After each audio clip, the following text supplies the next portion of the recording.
জামিয়া ইসলামিয়া আশরাফুল উলুম ও এতিমখানার উদ্যোগে বার্ষিক বড় সবার খতমে কোরআন খতমে বুখারী ইনশাআল্লাহ হবে। তার পূর্বে কয়েকটি কথা আপনাদের সামনে আমি আরজ করার জন্য একটি আয়াত শরীফ তেলাওয়াত করছি। আমি একটুখানি শুনেছি আমাদের মাওলানা হাসান জামিল সাহেব আমাদেরকে সুন্দরভাবে দিক নির্দেশনা দিয়েছেন বাংলাদেশের যুবকদের মুসলমানদের করণীয় কি। ওনাকে ধন্যবাদ।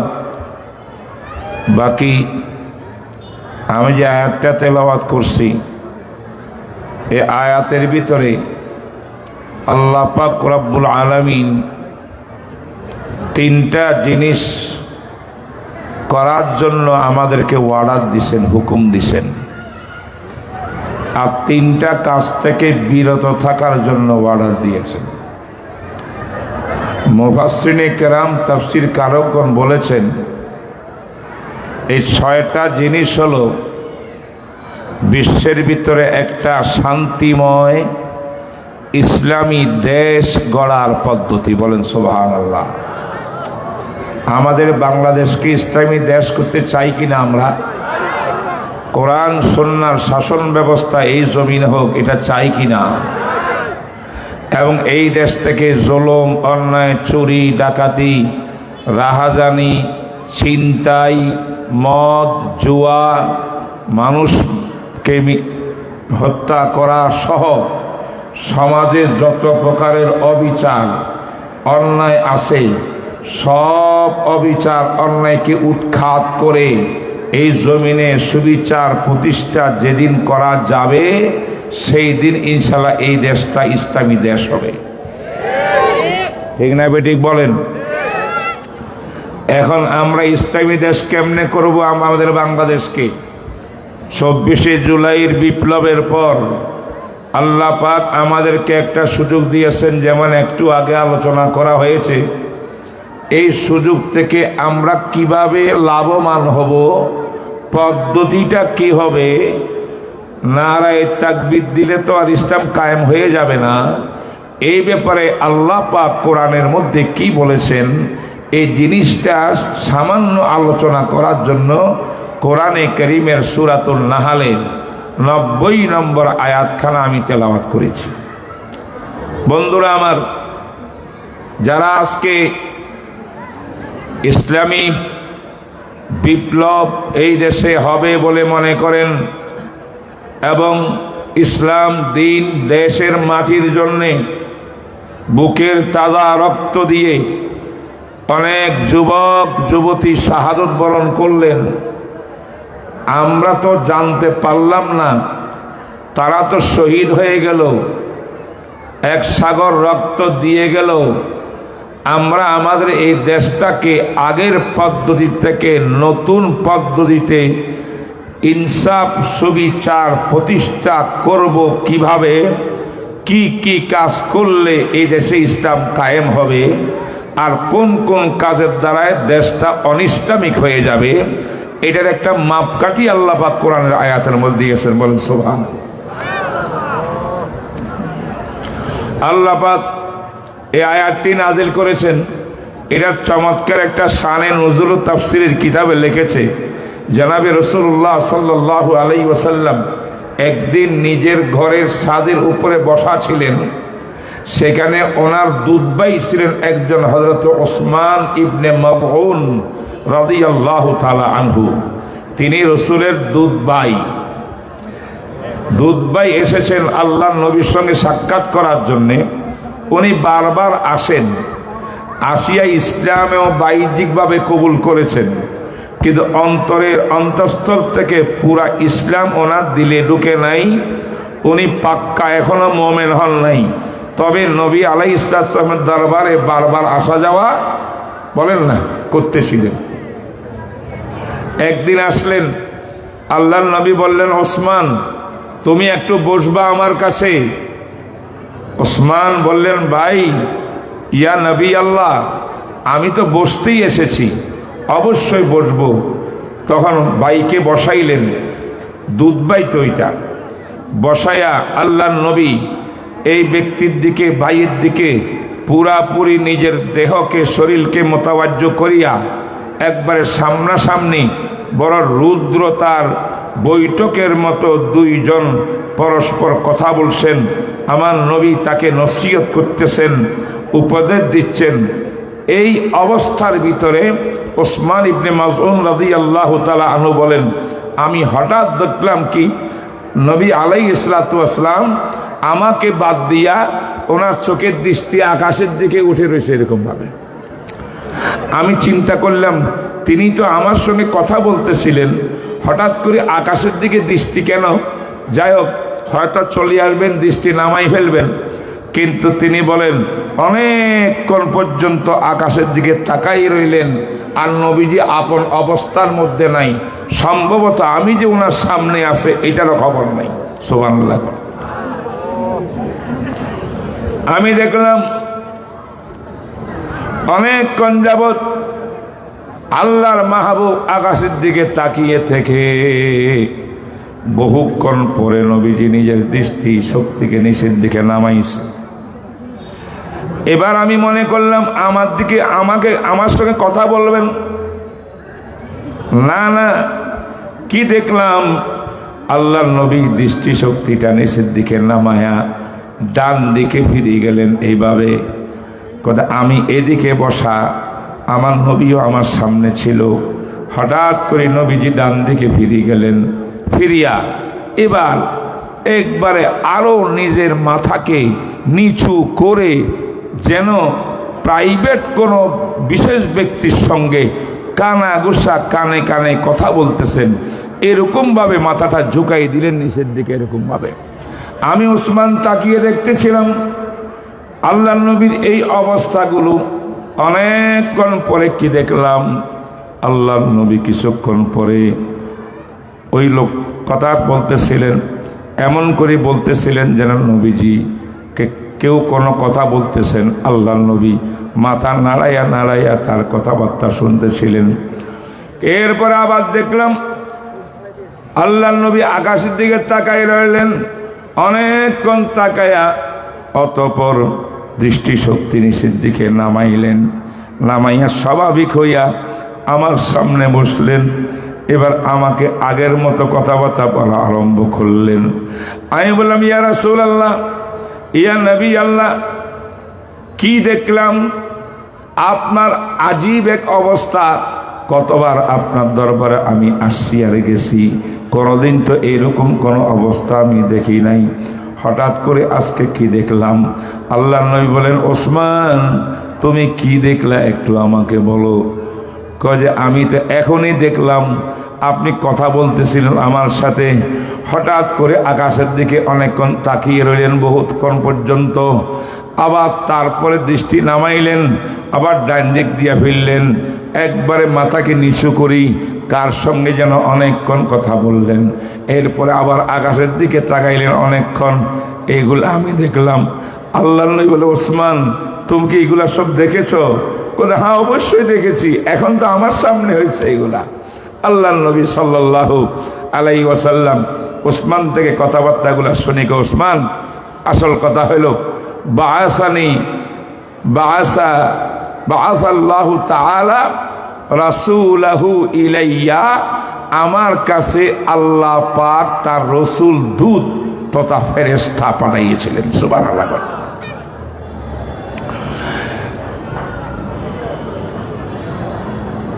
আমার কাছে আল্লাহ পাক দূত পাঠাইছেন ফেরেশতা। ওই ফেরেশতার আগমনের সময় আমি মাথা উঁচু করে দেখেছিলাম। ফেরেশতাটা আসিয়া আমার ডান পাশে বসেছে, এই জন্য আমি ডান দিকে ফিরে গেলাম। এবার অনেকক্ষণ ফেরেশতার লগে কথা বললাম। আমার আল্লাহ এই ফেরেশতার মাধ্যমে আমার উম্মতের জন্য বিরাট বড় হাদিয়া পেশ করেছে।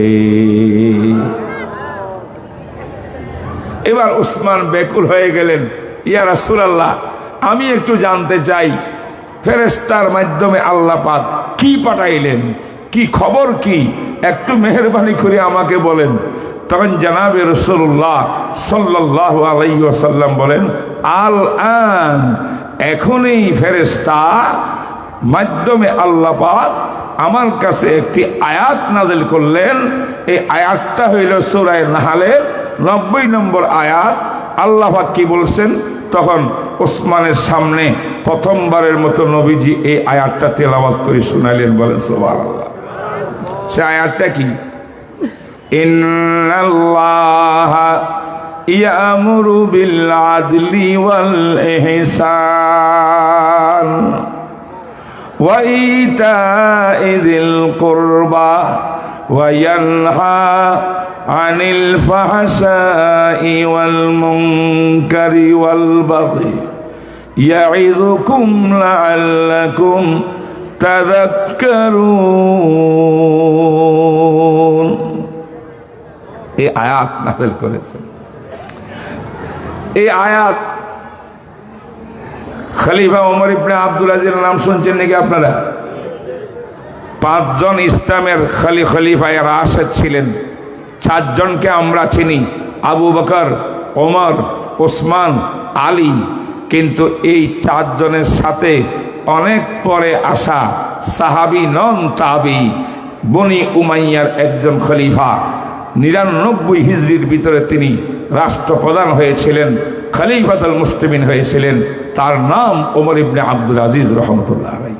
সুবহানাল্লাহ।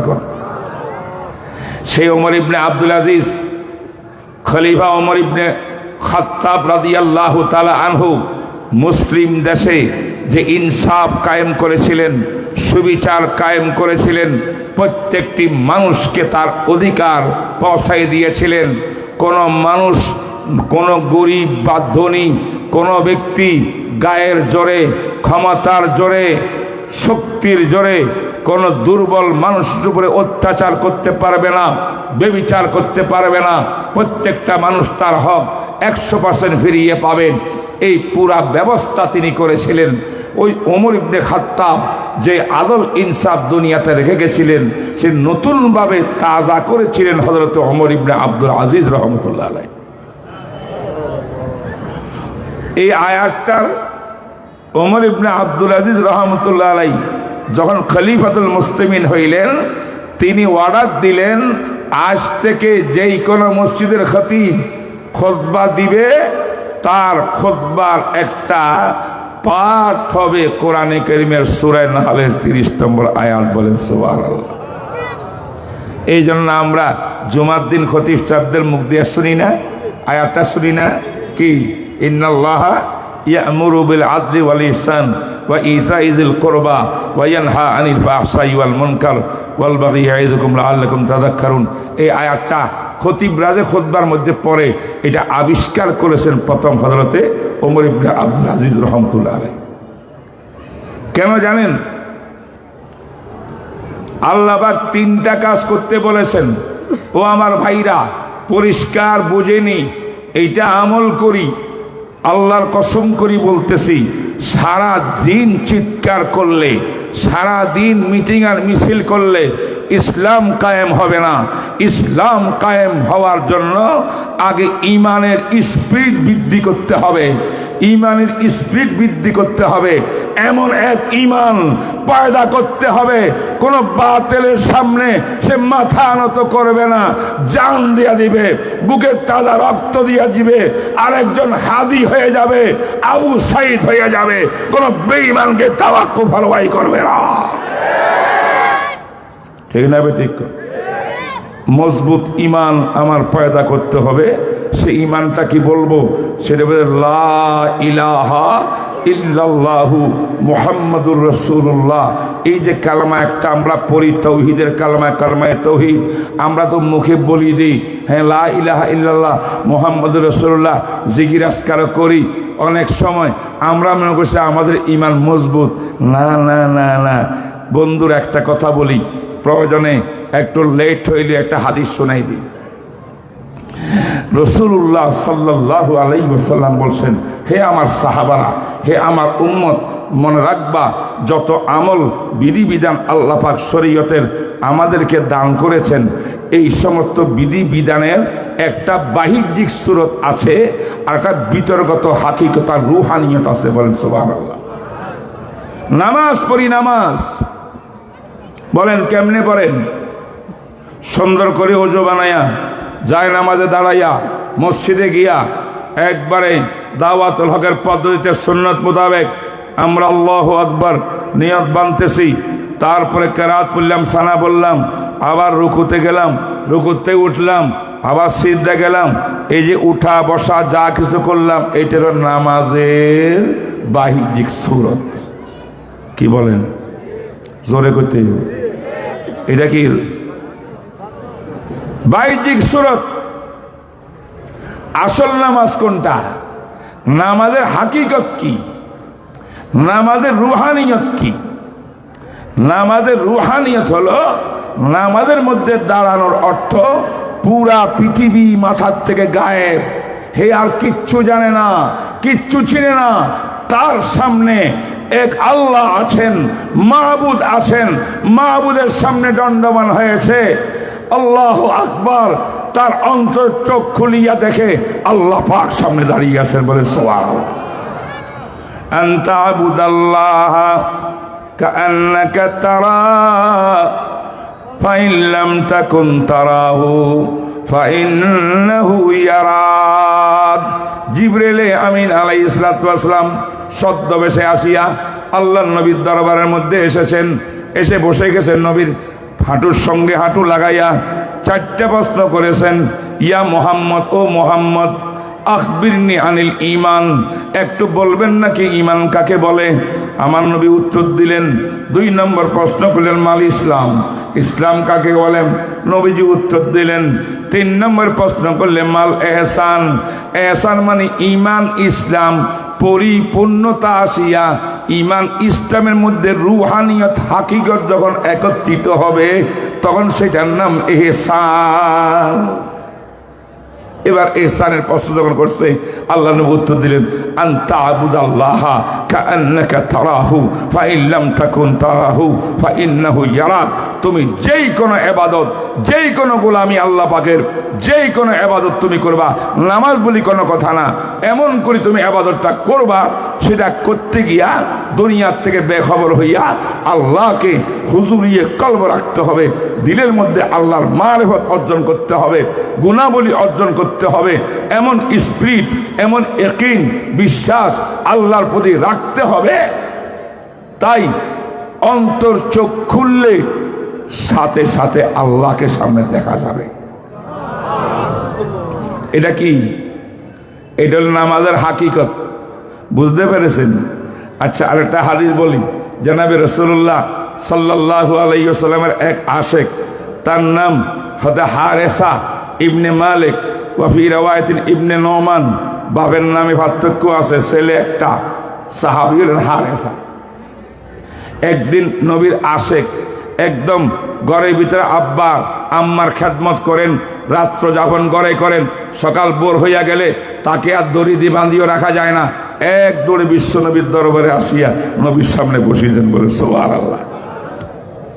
সারাদিন নবীর সামনে বসা, নবী আল্লাহর নবীর থেকে সবক পড়ে, নবীজির কথাবার্তা শুনে সন্ধ্যা হইলে আবার চলে যায় নিজের মায়ের খেদমতে ঘরের ভিতরে। একদম নবীর আশেক, নবীর থেকে জুদা হইতে চায় না। কি করবে? মা তো ঘরে আছে, মায়েরও আশেক, তাই মায়ের খেদমত করার জন্য কিছুক্ষণ রাত্রে ঘরে থাকে। রাত্রে ঘুমাইতে পারে না, ঘুম তার আসে না, নবীর টেনশনে, রসুলের টেনশনে, আমার নবী কি অবস্থায় আছে মদিনা শরীফে, কোনো প্রবলেম আছে কিনা, সমস্যা হচ্ছে কিনা, আমি কেমনে ঘুমাবো? খাওয়া দাওয়া ঠিক মতো খাইতে পারে না। কেন? আল্লাহ নবী ঠিক মতো খাইতে পারতেছেন কিনা আমি তো জানি না। ঘরে আমি ভালো ভালো খাবো, আমি কেমন আশেক, আমার নবীর খবর নাই আমার কাছে। এই টেনশনে এক রকমের মজজুব হয়ে গেছে। আল্লাহু আকবার। একদিন সকালে আল্লাহ নবী ফজর নামাজ পড়ে মদিনা শরীফের মধ্যে বের হয়েছেন রাস্তায়। দেখা যায় আশেক আসতেছে, হারেসা। পথের ভিতরে সাক্ষাৎ হয়ে গেছে। হারেসা আসতেছে নবীজিকে দেখার জন্য। নবীজি তো পথের মধ্যে নামে গেছেন। আসার সময় ও ওই দিক থেকে আসতেছে, আল্লাহ নবী ওদিকে যাচ্ছেন। দেখা দেখি হয়ে গেছে। শুনে নিবা, আল্লাহ নবী কই কাইফা আসবাহাতা ইয়া হারেসা, ও হারেসা, রাত কেমনে কাটাইলা, সকাল কেমনে করলা, রাত যখন অতিবাহিত করতেছিলা তোমার ইমানের কি অবস্থা ছিল, তোমার আমলের কি অবস্থা ছিল, আখলাকের কি অবস্থা ছিল? আল্লাহু আকবার বলবেন না? নবী আলাইহিস সালাম সাহাবায়ে কেরামের আমলের খবর, আখলাকের খবর, ইয়াকিনের খবর, ইমানের খবর সব সময় রাখতেন, তালিম দিতেন, শিক্ষা দিতেন। সুবহানাল্লাহ। কাইবা আসবা তার মানে কেমন করি সকাল করলা, অর্থাৎ রাত গেল সকাল করলা কেমন করি, অর্থ হইল তোমার ইমানের আমল অবস্থাটা কেমন। সুবহানাল্লাহ। হাদিসটার সনদের মধ্যে কিছু বর্ণনাকারীরা আছেন, কিছু দুর্বল রাবিও আছে, কিন্তু উলামায়ে কেরাম সব বিষয়গুলো একাধিক সূত্রে হাদিসটায় আসার কারণে এটাকে আমলযোগ্য এবং বয়ানযোগ্য মনে করেছেন আমাদের ইসলাহের জন্য। আল্লাহু আকবার। হারেসা বলে ইয়া রাসূলুল্লাহ আসবাহাতু মুমিনান হাক্কা। সুবহানাল্লাহ। তো কি ভাই আমরা কিছু কিছু আরবি বুঝেন না? এই যে বুঝে ফেলেন আরবি কি বলছে, সাহাবী কি বলে? আসবাহাতু বলেন না, মুমিনান হাক্কা। ইয়া রাসূলুল্লাহ রাত্রিও ছিলাম আমি পাকাপোক্ত মুমিন, এখন সকাল হয়েছে তাও আমি পাকাপোক্ত মুমিন। সুবহানাল্লাহ। মানে ইমানের শুধু বাহ্যিক সুরত না, ভিতরে হাকিকাত সহ আমার দিলের মধ্যে আছে, এই দাবি করিয়া বসছেন। আল্লাহ নবী কয় বাবারে আমার সাহাবে আশেক হে তো বড় দাবি করে বলল, হক্কানি একবারে হক এক নম্বর ইমানদার হইয়া সকাল করেছে। এবার রাসূলুল্লাহ সাল্লাল্লাহু আলাইহি ওয়াসাল্লাম বললেন, হে হারেসা ফানজুর মাযা তাকুল, চিন্তা করি দেখো কি কথা বলি ফেললা আমার সামনে, কত বড় দাবি করি ফেললা হক্কানি মুমিন বলি বলিয়া। ফানজুর মাযা তাকুল ইন্না লিকুল্লি শাইইন হাকিকাতুন ওয়া মা হাকিকাতু ঈমানিক। ও হারেসা প্রত্যেকটি ইবাদত বন্দেগীর, প্রত্যেকটি আমলের একটা হাকিকত আছে আর একটি বাহ্যিক রূপ আছে। তুমি যে মুমিন হক্কানি মুমিন বললা, ইমানেরও একটা বাহ্যিক রূপ আছে, ইমানের আরেকটা বিতর্কত হাকিকত আর মাহিত্ব আর রুহানিয়ত আছে। তুমি কি জানো ইমানের রুহানিয়ত আর হাকিকতটা কি? না জানিয়ে বললা পাক্কা মুমিন?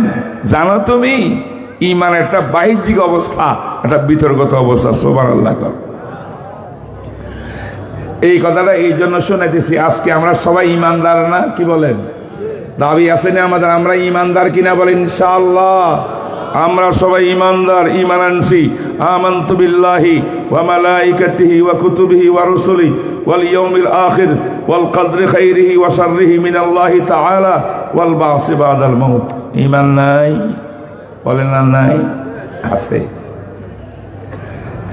কিন্তু ঈমানের সুরত বাহ্যিক রূপটা আছে না ভিতরের কথা আছে? এই ভিতরে আর বাইরের কথা বোঝার জন্য এই হাদিসটা পেশ করতেছে আপনাদের। হারেসাকে জিজ্ঞেস করলো লিকুল্লি শাইইন হাকিকা ওয়া মা হাকিকাতু ঈমানিক, তোমার ইমানের হাকিকত কি, কি অবস্থা তোমার? এখন সাহাবী, আমি জানি না হাদিস এটা নাই, হয়তো একটু লজ্জা পাইছে যে ওস্তাদজি রসুলের সামনে আমি এত বড় দাবি করলাম। ছাত্রকে উস্তাদের সামনে কোনোদিন আমি এক নম্বর ছাত্র, আমি খুব ভালো, এরকম দাবি করে নাকি? এখন তিনি তো হক্কানি ইমানদার কইয়া বড় দাবি করে ফেলছে। আল্লাহ নবী আবার বলছেন ফানজুর মাযা তাকুল, কি বললা তুমি, কি বললি ফেললা তুমি? বললে তার মানে উনি একটু একটু তখন আর কিছু না বলে কি, ইয়া রাসূলুল্লাহ আমি আমার নিজের জীবনের কয়েকটা আমলের কথা বলবো আর তিনটা হালাতের কথা বলবো। আমল কয়টা? জোরে কর। তিনটা। হালাত পুরস্কার কয়টা? তিনটা। এই 6টা জিনিস বলবো, এইগুলা শোনার পরে এবার আপনি ফতোয়া দেন আমার ঈমান কি দুর্বল না আমি পাক্কা ঈমানদার, আমার দাবি কি ঠিক নাকি বেঠিক আপনি বলবেন, আমি তো আর বলবো না। আল্লাহর নবী কয় ঠিক আছে বলো তোমার ঈমানের আমলে কি অবস্থা। হুজুর এই ঈমান যেদিন থেকে দিলের ভিতরে গেঁথে নিয়েছি, এই কলবের ভিতরে আল্লাহর মহাব্বত ভালোবাসা, রসুলের মহাব্বত আর ভালোবাসা, দিন ইসলাম কোরআনের ভালোবাসাকে যেই দিন এই কলবে জায়গা দিয়েছি, এমনভাবে দিয়েছি এইটাকে সংরক্ষণ করার জন্য, ইমানের স্পিডকে বৃদ্ধি করার জন্য, আজাবাত নফসি আনি দুনিয়া, পুরা দুনিয়াদারির থেকে আমি বেজার। দুনিয়াদারি, পদ টদ, ক্ষমতা, গাড়ি বাড়ি, নারী, টাকা পয়সা, এইগুলো আমার মাথার মধ্যেই নাই। সুবহানাল্লাহ। বাংলাদেশে ইসলাম কায়েম করতে হইলে এই সাহাবীর মতো হওয়া লাগবে। সুবহানাল্লাহ কয় না? হওয়া লাগবে না? ঈমান হাকিকত আনতে হবে। দুনিয়াদারি কি জিনিস জানি না, দুনিয়ার প্রয়োজন আছে খাওয়া দাওয়া, জীবন বাঁচানোর জন্য, ওটা কেমনে কেমনে আসে এটা অটোমেটিক, কিন্তু আমার কলবে সব সময় আল্লাহর জিকির, ফিকির, রসুলের জিকির, কোরআন, সুন্নাহ, ইসলাম ইসলাম ইসলাম কেমন করি সর্বস্তরে কায়েম হবে, নিজের মধ্যে কায়েম করব। এই ফিকির ছাড়া দুনিয়ার কোনো লোভ লালসা, কোনো পদের লোভ আমার কাছে নাই, অর্থের লোভ আমার কাছে নাই, নারীর লোভ আমার কাছে নাই, দুনিয়া বলতে কিছুই আমার কাছে নাই। এটা হলো 1 নম্বর আমার অবস্থা। সুবহানাল্লাহ। 2 নম্বর সাহাবী হারেসা বললেন ওয়ালিযালিকা আজমাতু নাহারি, এই ঈমানকে পাকাপোক্ততার স্পিরিট বৃদ্ধি করার জন্য প্রায় দিন আমি রোজা রাখি। আল্লাহু আকবার। দিনে কি? দিনে রোজা, দিনে রোজা।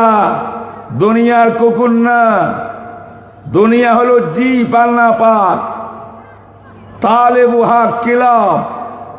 আল্লাহ নবী বলছেন একটা মৃত জন্তুর গোস্তের টুকরা জিভা, এটার নাম দুনিয়া।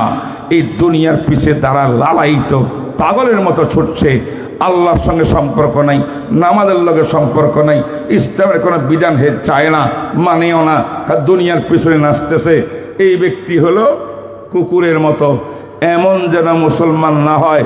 দুনিয়ার দরকার, দুনিয়ার নাপাক মানি যদি দিনকে কোরবানি দিয়া দুনিয়া করেন, দুনিয়া নাপাক। কিন্তু দুনিয়াকে কোরবানি দিয়া দিন ইসলাম করলে এই দুনিয়া কিন্তু পাক। ঠিক না বেঠিক? কর বুঝেন নাই কথাটা? বুঝেন নাই? দুনিয়া কিসের জন্য? দিনের জন্য। সুবহানাল্লাহ কোন? দুনিয়া কিসের জন্য তলব করবেন? দিন ইসলাম কায়েম করার জন্য, নিজের আত্মীয় স্বজন অধীনস্থদেরকে তাদের হক আদায় করার জন্য, শরীরের হক আদায় করার জন্য, আল্লাহর বিধান অনুযায়ী হালাল তরিকার টাকা ইনকাম করে, হালাল তরিকায় বিজনেস করে। এটা হলো দুনিয়া।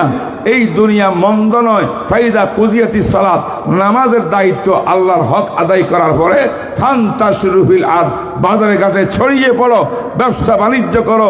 মুয়াজ্জিন যখন আল্লাহু আকবারের ধ্বনি মারবে, তুমি দুনিয়া ছাড়িয়া তারপরে সব মসজিদের মধ্যে চলে যাও। এটা হলো সত্যিকার মুসলমানদের দুনিয়াদারি। ঠিক না বেঠিক? করো। এই বলে হুজুর দুনিয়ার কোনো লোভ নেই। আর একটা হলো প্রায় দিন রোজা রাখি। কেন? কোরআনে কারিমে আছে কুতিবা আলাইকুমুস সিয়াম কামা কুতিবা আলাল্লাযীনা মিন ক্বাবলিকুম লাআল্লাকুম তাত্তাকুন। রোজার দ্বারা কি হয়? তাকওয়া পয়দা হয়। বলে না? রোজার দ্বারা তাকওয়া পয়দা হয়, আল্লাহর ভয় ভীতি সৃষ্টি হয়। যে বান্দার কলবে আল্লাহর ভয় ভীতি সৃষ্টি হবে, এই বান্দা কোনো গুনাহ করতে পারে না। ঠিক কিনা? সাহাবী বলেন ইয়া রাসূলুল্লাহ 3 নম্বর কাজ ওয়ালিযালিকা আসহারাতু লায়ালি, রাতে কিছুক্ষণ ঘুমাই, অধিকাংশ রাত আমার চোখের পানি বাইতে বাইতে, তাহাজ্জুদ পড়তে পড়তে, জিকির আজকার করতে করতে রাত কাটাইয়া দিই। রাত্রে করি ইবাদত নফল, দিনে করি রোজা। আর দুনিয়ার লগে আমার সম্পর্ক নাই।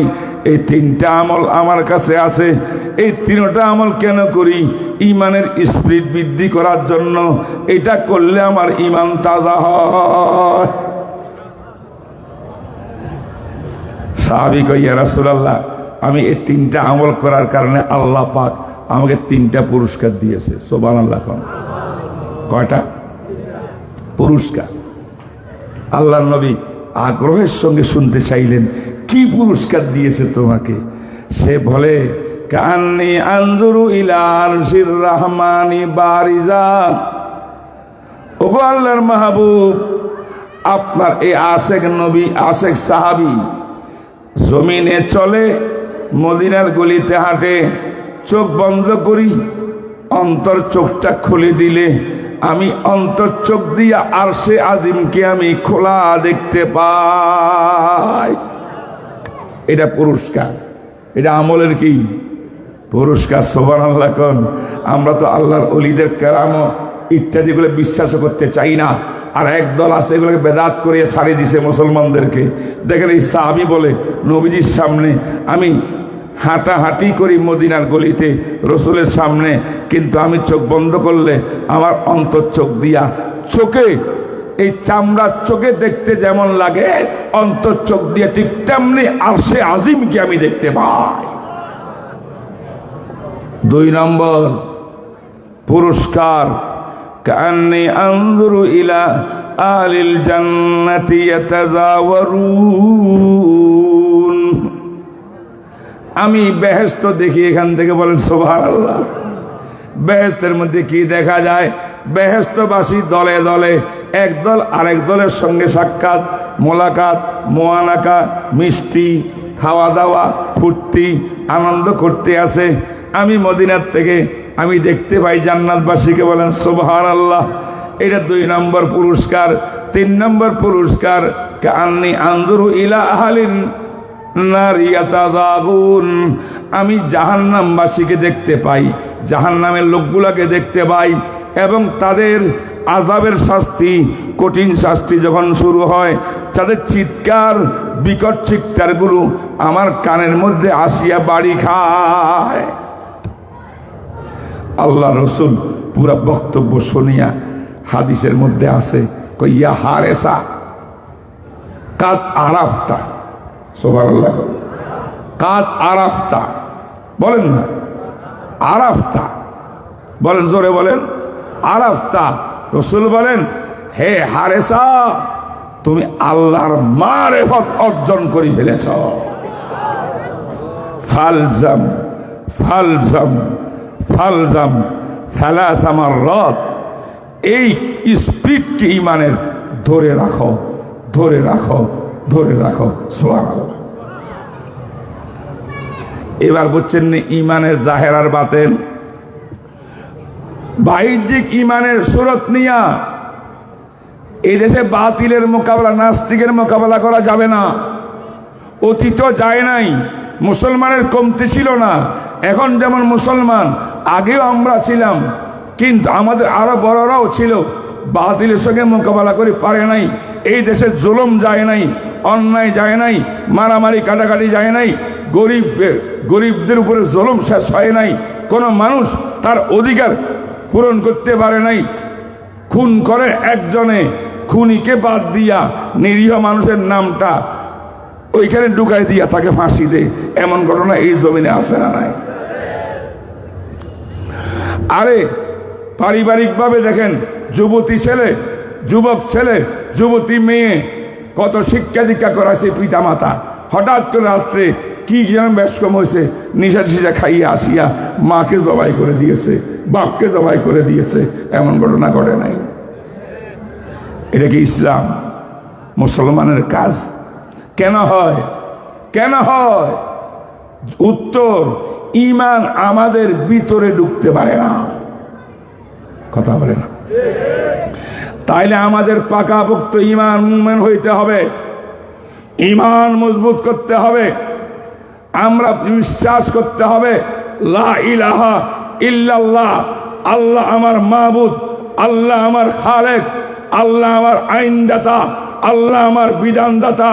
আমি আল্লাহর বিধান ছাড়া, আল্লাহর হুকুম ছাড়া আমি কোন বেঈমানের হুকুম আর অর্ডার একটাও মানতে পারি না। আমি যা করব আল্লাহর বিধান অনুযায়ী চলবে, এরপরে যা হওয়ার তাই হবে। কথা বুঝে আসছে কি বন্ধুরা? এই জন্য আজকে এই মাদ্রাসা জামি ইসলামী আশরাফুল উলুম, আমি সামান্য কয়েকটা কথা বললাম। আল্লাহ পাক বলছেন, তোমরা ইয়ামুরু বিল আদলে, আদল ইনসাফ সুবিচার সমাজে কায়েম করো। তোর পারিবারিক জীবনে সুবিচার কায়েম করো, সামাজিক জীবনে সুবিচার কায়েম করো, রাষ্ট্রীয় জীবনে সুবিচার কায়েম করো। প্রত্যেক মানুষের হক তাকে পুরাপুরি দিয়া দাও। এটা ইয়ামুরু বিল আদলি, আদল। রাষ্ট্রের দায়িত্ব, এই রাষ্ট্রের ভিতরে রাষ্ট্রপ্রধানের দায়িত্ব আদল ইনসাফ কায়েম করা। কোনো নাগরিকের উপরে অন্যায়ভাবে কোনো জুলুম না হয়, অত্যাচার না হয়, কোনো দুর্বলের প্রতি সবলের আঘাত না হয়। প্রত্যেকটা নাগরিক যেন তার স্ব অধিকার ফিরিয়ে পায়, এই কাজ আদল করা এটা রাষ্ট্রপ্রধানের উপরে ফরজ। ঠিক না বেঠিক বলেন? রক্ষকরা যদি বক্ক হইয়া যায়, দেশের তলা থাকবো নাকি? থাকে নাই। আগে রক্ষকরা বক্কক ছিল। ঠিক না বেঠিক? ওয়াইতাইযিল কুরবা ওয়াল ইহসান, আল্লাহ বলছেন ইহসান করো, অনুগ্রহ করো। মানুষকে ঝগড়া বিবাদের মধ্যে লিপ্ত করিও না, মানুষকে আপন করো, মোহাব্বতে দ্বীনের দাওয়াত দাও, ভালোবাসো। তোমার অনুগ্রহ যেন সে পায়, অন্যের উপকার করো, দেশের কল্যাণে, মাটির কল্যাণে, ইসলামের কল্যাণে, সমাজের কল্যাণে কাজ করো। এটা হলো ইহসানের বহুত ব্যাখ্যা, একটা ব্যাখ্যা। আর ওয়াইতাইযিল কুরবা, আত্মীয়তার বন্ধন রক্ষা করো। তিনটা কথা হুকুম। 1 নম্বরে আদল ইনসাফ সুবিচার কায়েম করা, 2 নম্বরে ইহসান অনুগ্রহ করা, মানুষের সৎ ব্যবহার করা, সৎ আচরণ করা, মানুষ জাতির কল্যাণে কাজ করা, 3 নম্বরে আত্মীয়তার বন্ধন রক্ষা করা। এই 3টা কাজ যদি তোমরা করতে পারো আর 3টা কাজ ছেড়ে দাও, ওয়ায়ানহা আনিল ফাহশা, যত অশ্লীলতা আছে সব অশ্লীলতার গোষ্ঠীকে লইয়া সমুদ্রে ভাসাইয়া দাও। ঠিক না বেটি? ঠিক না বেটি? অশ্লীল গান, অশ্লীল বাদ্য, অশ্লীল চলাফেরা, নারী পুরুষ অবাধে জেনা বেবিচার, যত প্রকারের এই বাংলার জমিনে অশ্লীল কর্মকাণ্ড হয় সব ক্লোজ করো, বন্ধ করো, সমাজ থেকে বিতাড়িত করো, শাস্তি দাও, মোকাবেলা করো। ওয়াল মুনকার, আল্লাহ পাক যেগুলোকে হারাম করছেন, অন্যায় বলেছেন, নাজায়েজ বলেছেন, এই সকল অন্যায় থেকে বিরত হইয়া আসো। নিজ বিরত থাকো, সন্তানকে বিরত রাখো, তোমার অধীনস্থ বিবি বাচ্চা সবাইকে বিরত রাখো। এইভাবে যদি সমস্ত মুসলমান সমাজের অন্যায় কাজ না করে, গুনার কাজ না করে, অশ্লীল কাজ না করে, এই 2টা হয়ে গেল। 3 নম্বর ওয়াল বাগি, ওয়াল বাগির অর্থ হলো জুলুম যদি না করো, জুলুম করতে পারবা না, গুনাহ করতে পারবা না, অশ্লীল কাজ করতে পারবা না। এই 3টা মিশন, এই 3টা মিশন, 3টা কাজের কারণে এই দেশটা হয়ে গেছে মুসলমানের দেশ না, অমুসলিমের দেশের মতো হইয়া গেছে। ঠিক না ঠিক কর? এই সমাজ থেকে, এই সমাজে ইসলাম কায়েম করতে হলে ওই যে শহীদরা শাহাদত বরণ করিয়া আমাদেরকে যে একটা সুযোগ তৈরি করে দিয়েছেন, এই সুযোগ তখনই ফলপ্রসূ হবে যদি এই সমাজ থেকে অশ্লীলতার বিরুদ্ধে দাঁড়াইতে পারি, জুলুমের বিরুদ্ধে দাঁড়াইতে পারি, অন্যায় বিরুদ্ধে দাঁড়াইতে পারি, আর আদল ইনসাফ কায়েম করতে পারি, ইহসান অনুগ্রহ করতে পারি, আর আত্মীয়তার বন্ধন রক্ষা করতে পারি। 6টা কাজ মিশন দিয়া একটা বাংলাদেশ সোনার বাংলাদেশ হয়ে যাবে। ঠিক না বেটি? আল্লাহ আমাকে তৌফিক দান করুক। আমরা এখন কোরআন শরীফের খতম পড়ব, আর বুখারী শরীফের সর্বশেষ হাদিসটা পড়িয়া আপনাদের সবাইকে হাদিসের কোরআনের ছাত্র বানাইতে চাই। আজকে কারা কারা ছাত্র হওয়ার জন্য রেডি? ইনশাআল্লাহ হাত তুলিয়া দেখান। আল্লাহ তুমি কবুল ফরমাও। এইগুলা শুনিয়া আমরা হাত তুলব, দোয়া করব। আর মনে রাখবেন, খতমে কোরআনের পরে, খতমে বুখারীর পরে অবশ্যই দোয়া কবুল হবে। বুঝেন নাই? আমি গত বছর আসি বলছিলাম, এক বুজুর্গ 120 বার বুখারী শরীফ ফার্স্ট থেকে লাস্ট পর্যন্ত কোরআন শরীফের মতো খতম করে করে বিভিন্ন উদ্দেশ্য নিয়ে দোয়া চাইছেন আল্লাহর কাছে। তিনি বলেন আল্লাহর জাতের কসম, একটা দোয়া আল্লাহ ফিরিয়ে দেয় নাই, সব দোয়া আল্লাহ কবুল করে ফেলছেন। কারা কারা ইনশাআল্লাহ হাদিসের ছাত্র হবেন? হবেন? যারা দাঁড়িয়ে আছেন বসে যান। বাস, আমি আমার সংক্ষিপ্ত বক্তব্য শেষ করলাম। এখন প্রথমে হাফেজদের জবানে আমরা একটু কোরআন শরীফ শুনব। যারা হাফেজ এবং তাদের সর্বশেষ সবকটা দিয়া 30 পারা কোরআনকে তারা এই কলবের মধ্যে জায়গা দিছে, বলেন সুবহানাল্লাহ। কি মনে করেন আপনারা? কিয়ামত পর্যন্ত কোরআন সংরক্ষিত, কোরআনের ব্যাখ্যা হাদিস সংরক্ষিত। কারণ পৃথিবীর কোনো বাতিল শক্তি জাল হাদিস দিয়া কোন প্রকারের ইসলামী রাষ্ট্রীয় অফিসের পক্ষ থেকে আপনাকে হাদিয়া দেওয়া হলো। আমি ইসলামী রাষ্ট্রপ্রধান, এই যে রাষ্ট্রীয় কার্ড। জাযাকুমুল্লাহ, আমাকে হাদিয়া।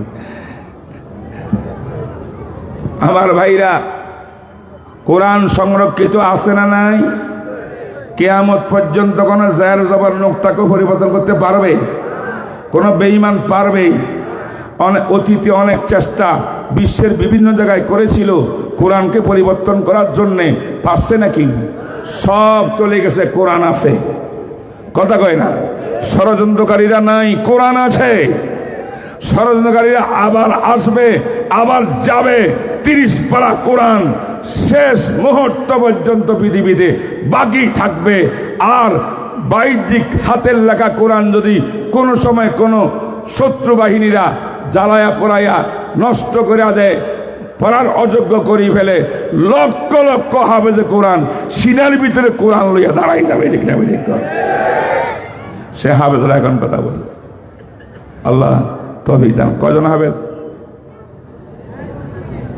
সবক শেষ করতে 34 জন হাফেজ সাহেবরা 30 পারা কোরআন হেফজ করে আজকে শেষ সবক শোনাবেন। বলেন সুবহানাল্লাহ। তাদের মধ্যে একজনের কথা শুনবো নাকি? বাবা তুমি পড়ো।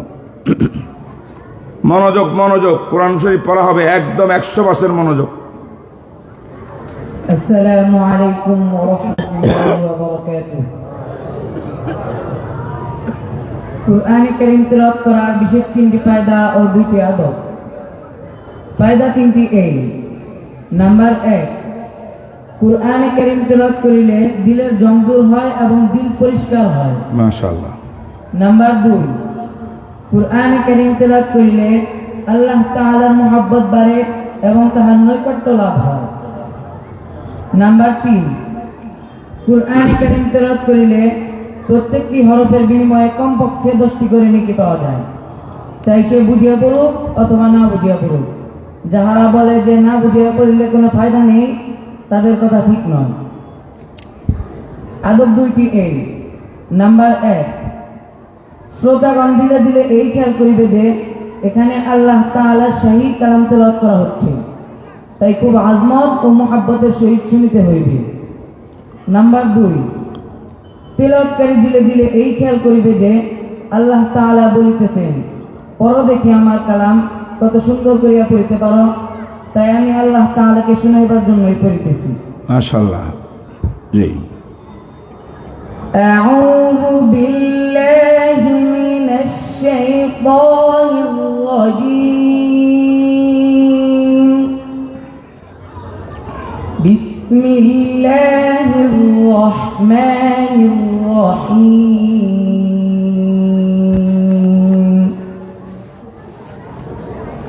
কুল হুয়াল্লাহু আহাদ আল্লাহুস সামাদ লাম ইয়ালিদ ওয়া লাম ইউলাদ ওয়া লাম ইয়াকুল লাহু কুফুওয়ান আহাদ।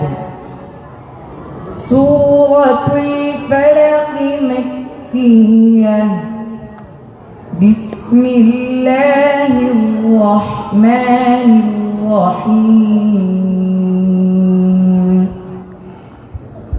কুল আউযু বিরাব্বিল ফালাক মিন شر ما خلق ومن شر غاسق إذا وقب ومن شر النفاثات في العقد ومن شر حاسد إذا حسد.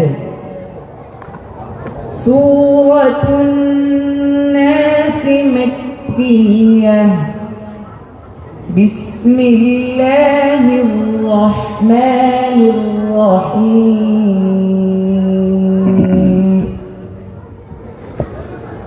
قل أعوذ برب الناس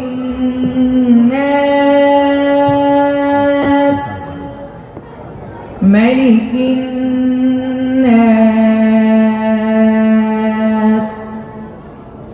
إله الناس من شر الوسواس الخناس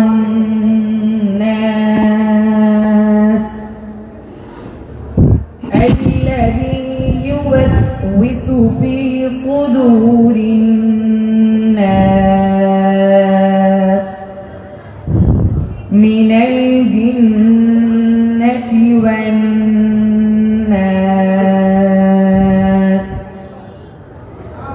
سورة الفاتحة مكية. بسم الله الرحمن الرحيم.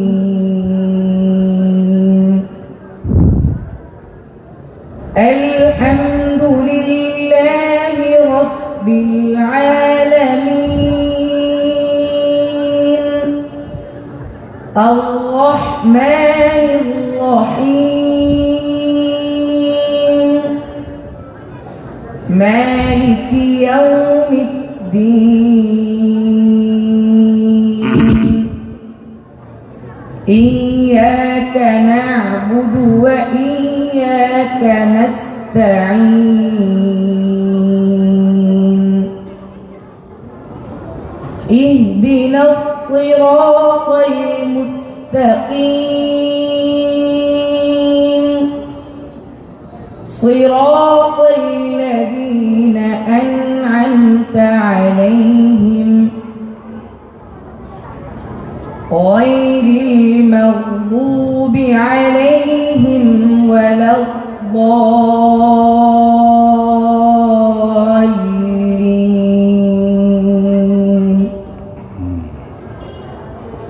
سورة البقرة مدنية. بسم الله الرحمن الرحيم. ألف لام ميم. ذلك الكتاب لا ريب فيه هدى للمتقين الذين يؤمنون بالغيب ويقيمون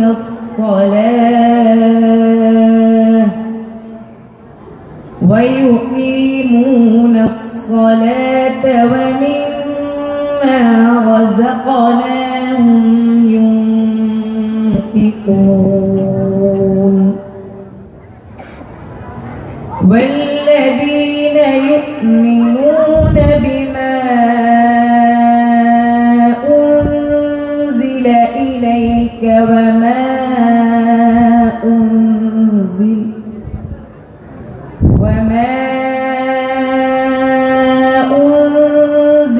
من قبلك وبالآخرة هم يوقنون. أولئك على هدى من ربهم وأولئك هم المفلحون ما شاء الله ما شاء الله صدق الله العظيم আলহামদুলিল্লাহ বলে আলহামদুলিল্লাহ, জোরে বলেন আলহামদুলিল্লাহ। আল্লাহু আকবার, আল্লাহু আকবার। ছোট্ট একটা কথা বলি কোরআনের উপরে, এবার বুখারী শরীফ পড়ব। এখন আমেরিকার ওয়াশিংটন, সেখানে বৈজ্ঞানিক যারা নাসা বৈজ্ঞানিক আছে, বিশ্বভ্রমণ বিজ্ঞান চর্চা করেন, চাঁদের দেশ, বিভিন্ন দেশ রিসার্চ করে করে লোক পাঠায়, গবেষক, জ্যোতিষ বৈজ্ঞানিকরা। তাদের মধ্যে অনেক বড় বড় পৃথিবীর জ্ঞানী মানুষদেরকে আমেরিকায় এখানে রাখছে, বিশ্বের সবচেয়ে সেরা বৈজ্ঞানিক সেন্টার। তারা একদিন চিন্তা করলো যে আমার এই আমেরিকার ভিতরে মুসলমান, খ্রিস্টান, ইহুদি, এই ওই বিভিন্ন ধর্মের মানুষ সবাই কাজ করে ধর্মের উপরে। আমরা গবেষণা করব যে কোন ধর্মটা ভালো, অতএব আমরা ওই ধর্মকে সমর্থন করে দিব আজকে সবাই মিলিয়া। এটার জন্য তারা কি করলো, বুদ্ধি করলো যে মুসলমানদের ভিতরে একজন বিজ্ঞ আলেম ডাকো, আবার ইহুদি ধর্মের একজন বড় যাজক ডাকো, খ্রিস্টানদের একজন বড় পাদ্রী ডাকো, আরো বিভিন্ন ধর্মের। তো একটা অনুষ্ঠান করলো, দাওয়াতনামা দিয়া সুন্দর করে, বিশাল আয়োজন। তো সেখানে স্পিকার বসছে, ল্যাপটপ আছে, কম্পিউটার বসাইছে। তাদের দাওয়াতনামায় লেখা ছিল, হে মহতারাম ধর্মযাজক, আপনারা নিজ নিজ ধর্মের যে আসল আসমানি কিতাব গ্রন্থ আল্লাহ আপনাদের নবী নাজিল করেছিল, সেই গ্রন্থের মূল গ্রন্থ থেকে ভূমিকাটা পড়িয়া এটার অনুবাদ করে দিবেন ইংলিশ ভাষায়। এরপরে আমরা নম্বর দেব কার ভূমিকা, কোন কিতাব, কোন ধর্মের ভূমিকা কত সুন্দর। কথা বুঝেননি? এবার সবাই দেখেছে খ্রিস্টানদের জিমি সুয়াগাত, যারা এই নাম শুনছেন মিডিয়ার মধ্যে মাঝে মধ্যে এই বহস করে, বিতর্ক অনুষ্ঠান করে, বহুত বড় আলেম খ্রিস্টানদের, জিমি সুয়াগাত, সেও দাওয়াত পাইছে। ইহুদির একজন বড় যাজক দাওয়াত পাইছে। মুসলমানের মধ্যে, আমেরিকার মধ্যে তো বড় বড় বিখ্যাত আলেম নাই। হঠাৎ করে পাকিস্তানের একজন বুজুর্গ হযরত পীর জুলফিকার আহমদ নকশবন্দি রহমতুল্লাহ আলাইহি, এই এক মাসও হয় না ওনার ইন্তেকাল হয়েছে কিছুদিন আগে, শুনছেন? বহুত বড় বুজুর্গ, ওনার শতাধিক কিতাব আছে, বাংলায় হয়েছে, মুসলমানের ঘরে ঘরে তার কিতাব পড়া হইতেছে। তিনি গেছিলেন ভ্রমণে, ওনাকে বলে, হযরত এই চ্যালেঞ্জের মধ্যে তো আমরা চাই মুসলমানদের পক্ষ থেকে। উনি কেন, ওয়েলকাম, আমি রাজি আছি, কোথায় যেতে হবে, যাও, আমি যাব। তো তিনি গেছেন মুসলমানদের পক্ষ থেকে। এবার সুন্দর করে মিটিং শুরু হয়েছে। এবার প্রথম বলছেন ইহুদিকে, তোমার ধর্ম সবচেয়ে প্রাচীন এই ধর্মগুলোর তুলনায়, তাই তুমি প্রথমে তোমার মূল গ্রন্থ থেকে পাঠ করো, অনুবাদ করো। সে এখন তাওরীত পড়া শুরু করছে। তাওরীতের নাম বর্তমানে কি জানেন? Old testament. কি নাম? Old testament. এটা হলো তাওরীতের অনুবাদ। আর ইনজিলের অনুবাদ নিউ টেস্টামেন্ট। এই ওল্ড আর নিউ, নতুন ভার্সন আর পুরান ভার্সন মিলায়া এটা বাইবেল, কিতাবে মুকাদ্দাস। আজকে এই কিতাব দিয়ে খ্রিস্টানরা বাংলাদেশের হাজার হাজার মুসলিম পরিবারকে খ্রিস্টান বানিয়ে ফেলতেছে। ঠিক না বেঠিক কোন? এখন কিতাব পড়া আরম্ভ করছে, সে ইংলিশে পড়া আরম্ভ করছে। কয়েক লাইন পড়া হয়ে গেছে, কেউ কিছু বলে না, চুপচাপ শুনতেছে। আমাদের ওস্তাদ, আমার পীরও হয়, আমি এই জাদত পাইছি হাজরত থেকে, পীর জুলমান নকশবন্দি সাহেব, তিনি দাঁড়ায় করেন, হাত তুললেন যে আমার একটা কোয়েশ্চন আছে, প্রশ্ন। স্পিকার বলল, কি প্রশ্ন? যে আপনাদের চিঠির মধ্যে লেখা আছে প্রত্যেক ধর্মের যাজকগণ নিজ নিজ ধর্মের মূল গ্রন্থ থেকে ভূমিকা পড়বেন, ইংলিশে অনুবাদ করেন। আমি জিজ্ঞাসা করতে যাই, আমার ইহুদি ভাই যে বাইবেল থেকে পড়তেছে, এই বাইবেলের ভাষা কি ইংলিশ ছিল নাকি কোন ভাষায় বাইবেল নাযিল হয়েছিল? ইনি তো ইংলিশে পড়তেছেন, তাহলে ওনার মূল গ্রন্থ থেকে পড়া হইল কোথায়? আমি মূল গ্রন্থ থেকে শুনতে চাই। এই কথা বলার পর তারা তো বুঝে গেছে ঘটনা, বলছে হ্যাঁ জানাব, আপনি মূল গ্রন্থ থেকে একটু পড়েন। এবার ইহুদিকে আই এম সরি, আমি দুঃখিত ভাই, পৃথিবীর ভিতরে তৌরিত কিতাব যে ভাষায় নাজিল হয়েছিল এই ভাষাটা বলার মতো পৃথিবীতে মানুষও নাই। তৌরিত কিতাব তো নাই কোথাও, সব অনুবাদ চলতেছে বর্তমান দুনিয়াতে, আসল তৌরিত কিতাব নাই। এবার আই এম সরি কইয়া হে বসে গেছে, আর বক্তব্য দিবে না। এবার সেকেন্ড ম্যান ছিল জিমি সুয়াগার সাহ, খ্রিস্টান, তাকে বলছে তুমি তোমার ইংলিশ ইয়ের থেকে পরে ইঞ্জিল থেকে, সে তো বুঝে গেছে সব কাহিনী। আই এম সরি, আমিও দুঃখিত, আমারও মূল গ্রন্থ এই ইঞ্জিল কিতাব যে জবানে নাজিল হয়েছিল এই ভাষা পৃথিবীতে নাই, তার অস্তিত্বও বিলীন হয়ে গেছে, আমার মূল গ্রন্থ নাই। লাস্টে আমাদের হযরতকে বলছেন, মিস্টার জুলফিকার, তুমি কি তোমার ভাষার মূল গ্রন্থ থেকে পাঠ করতে পারবা, মানে কোরআন শরীফ থেকে? ইয়েস, কেন পারবো না, 100 বার পারবো। পড়ো। এবার হুজুর শুরু করলেন, আউযু বিল্লাহি মিনাশ শাইতানির রাজিম, বিসমিল্লাহির রহমানির রহিম, আলহামদুলিল্লাহি রাব্বিল আলামিন। সূরা ফাতিহা পুরাটা পড়লেন, পড়িয়া এটাকে অনুবাদ করলেন। এবার হেরা চোখটিবাড়ি করতেছে, কেউ মূল গ্রন্থ থেকে পারলো না, এই মোল্লা সাহেব মূল গ্রন্থ কোথা থেকে আসলো? ওরা জিজ্ঞাসা করে, মিস্টার সত্যি তুমি যে এখন পাঠ করছো এটাই কি তোমার মূল গ্রন্থ এই ভাষায়, আরবিক ভাষায়? কত ইয়েস। এইভাবে নাযিল হয়েছে মুহাম্মদের উপরে। কত আল্লাহ পাক জিবরিলের মাধ্যমে আমাদের নবীজির উপরে যে কোরআন নাযিল করছেন, ভাষা, উচ্চারণ, পঠন নীতি, কোথায় মদ, কোথায় গুন্না, কোথাও একফা, কোন শব্দ কেমনে উচ্চারণ করে, আল্লাহ পাক নবীকে যেমন শিখাইছেন আমি তেমন করে পড়ছি, কিয়ামত পর্যন্ত এইভাবে পড়া হবে কোরআন শরীফ। হেরাকল দিস ইজ ইম্পসিবল, এটা অসম্ভব, আমাদের মাথায় ধরে না। তোদের মাথায় না ধরতে পারে, আমি আরো আশ্চর্য কথা বলবো। বলেন। শুধু আমি পাঠ করিয়া শুনেছি মাত্র ভূমিকাটা। আমার ইসলামে লক্ষ লক্ষ ছোট ছোট বাচ্চা আছে, নাবালেগ, বালেগ হয় নাই, যারা ওই ভাষার মূল গ্রন্থ ফার্স্ট টু লাস্ট পুরা কোরআন শরীফ সিনাত থেকে তোদের কাছে হেফজ করি শুনে দিতে পারবে, কিতাবের দিকে তাকাইতেও হবে না। এরকম এইটা কি সম্ভব?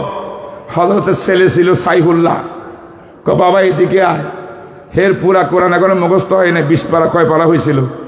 বাবা তোরে চকলেট টকলেট দিব, টাকা দিব, বকশিস দিব, তুই এখন দাঁড়াই যা, এ আজকে সুযোগ, এই সুযোগ থেকে একটু আমাদের কিছু নিতে হবে। রুমাল বিছাই দিয়া নফল নিয়ত করে আল্লাহু আকবার নিয়ত বান, কোরআন পড়তে থাক পড়তে থাক পড়তে থাক, কয়েক পারা হইয়া ফেলা, যতক্ষণ আমি না করি, ইশারা না দিই পড়তে থাকবি তুই। সুবহানাল্লাহ। এবার ওনার ছেলে নফল নামাজের নিয়ত করে কোরআন শরীফ এই হাফেজের এই বাচ্চার মতো বাচ্চা, দেখেন না এই প্রত্যেকটা বাচ্চার বয়স কত, এদের মতো পড়া আরম্ভ করছে। বাচ্চাদের কণ্ঠ তো আরো সুন্দর, সুবহানাল্লাহ। এমন আওয়াজে কোরআন পড়ছে, অনেকক্ষণ পরে হুজুর দেখে এই বৈজ্ঞানিকদের চোখের পানি ট্যাপ ট্যাপ করে দাড়ি বাই বাই পড়তেছে, গাল বাই বাই পড়তে আছে। তেলাওয়াত যখন শেষ হলো, 4 জন বড় বড় বৈজ্ঞানিক হুজুরতে হাত দিয়া কোরআন শুনিয়া ইসলাম গ্রহণ করে বলছে। এই হলো আমাদের কোরআন, সুবহানাল্লাহ। এই বাচ্চারা, এই কোরআন যাদের সিনার মধ্যে আছে, এরা জাহান্নামে যাবে না। কোরআনের সম্মান রাখতে হবে খালি, ঠিক না? ঠিক করেন। অতএব আমরা এখন কোরআনের ব্যাখ্যা হলো হাদিস, জনাবে রাসূলুল্লাহ সাল্লাল্লাহু আলাইহি ওয়াসাল্লামের হাদিস।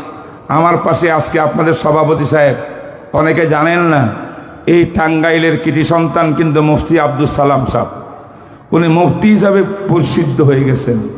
ওনার মুফতির থেকে তিনি মুহাদ্দিস বড়, বলেন সুবহানাল্লাহ।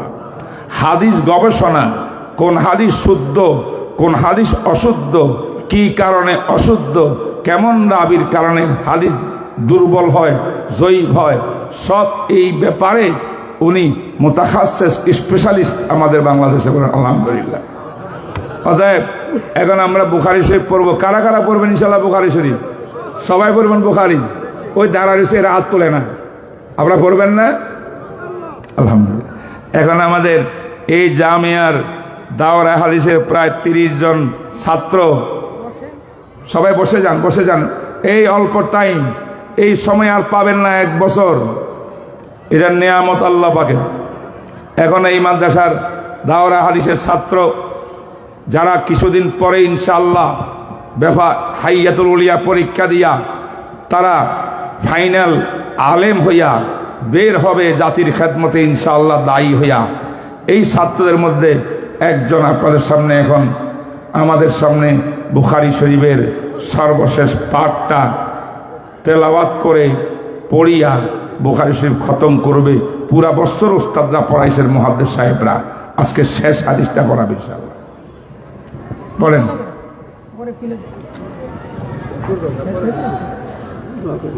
السلام عليكم ورحمة الله وبركاته. بسم الله الرحمن الرحيم. الحمد لله الذي جعل الدنيا دار عمل والآخرة دار جزاء. نحمده على نعمه ونشكره على فضله ونستعينه على طاعته. والصلاة والسلام على رسوله محمد وعلى آله وأصحابه أجمعين. أما بعد، باب قول الله تعالى: ونضع الموازين القسط ليوم القيامة وأن أعمال بني آدم وقولهم يوزن. وقال مجاهد: القسطاس العدل بالرومية، ويقال المقسط مصدر القسط وهو العادل، وأما القاسط فهو الجائر. وبالسند المتصل منا إلى الإمام الهمام أمير المؤمنين في الحديث أبي عبد الله محمد بن إسماعيل البخاري رحمه الله تعالى بعلومه، آمين.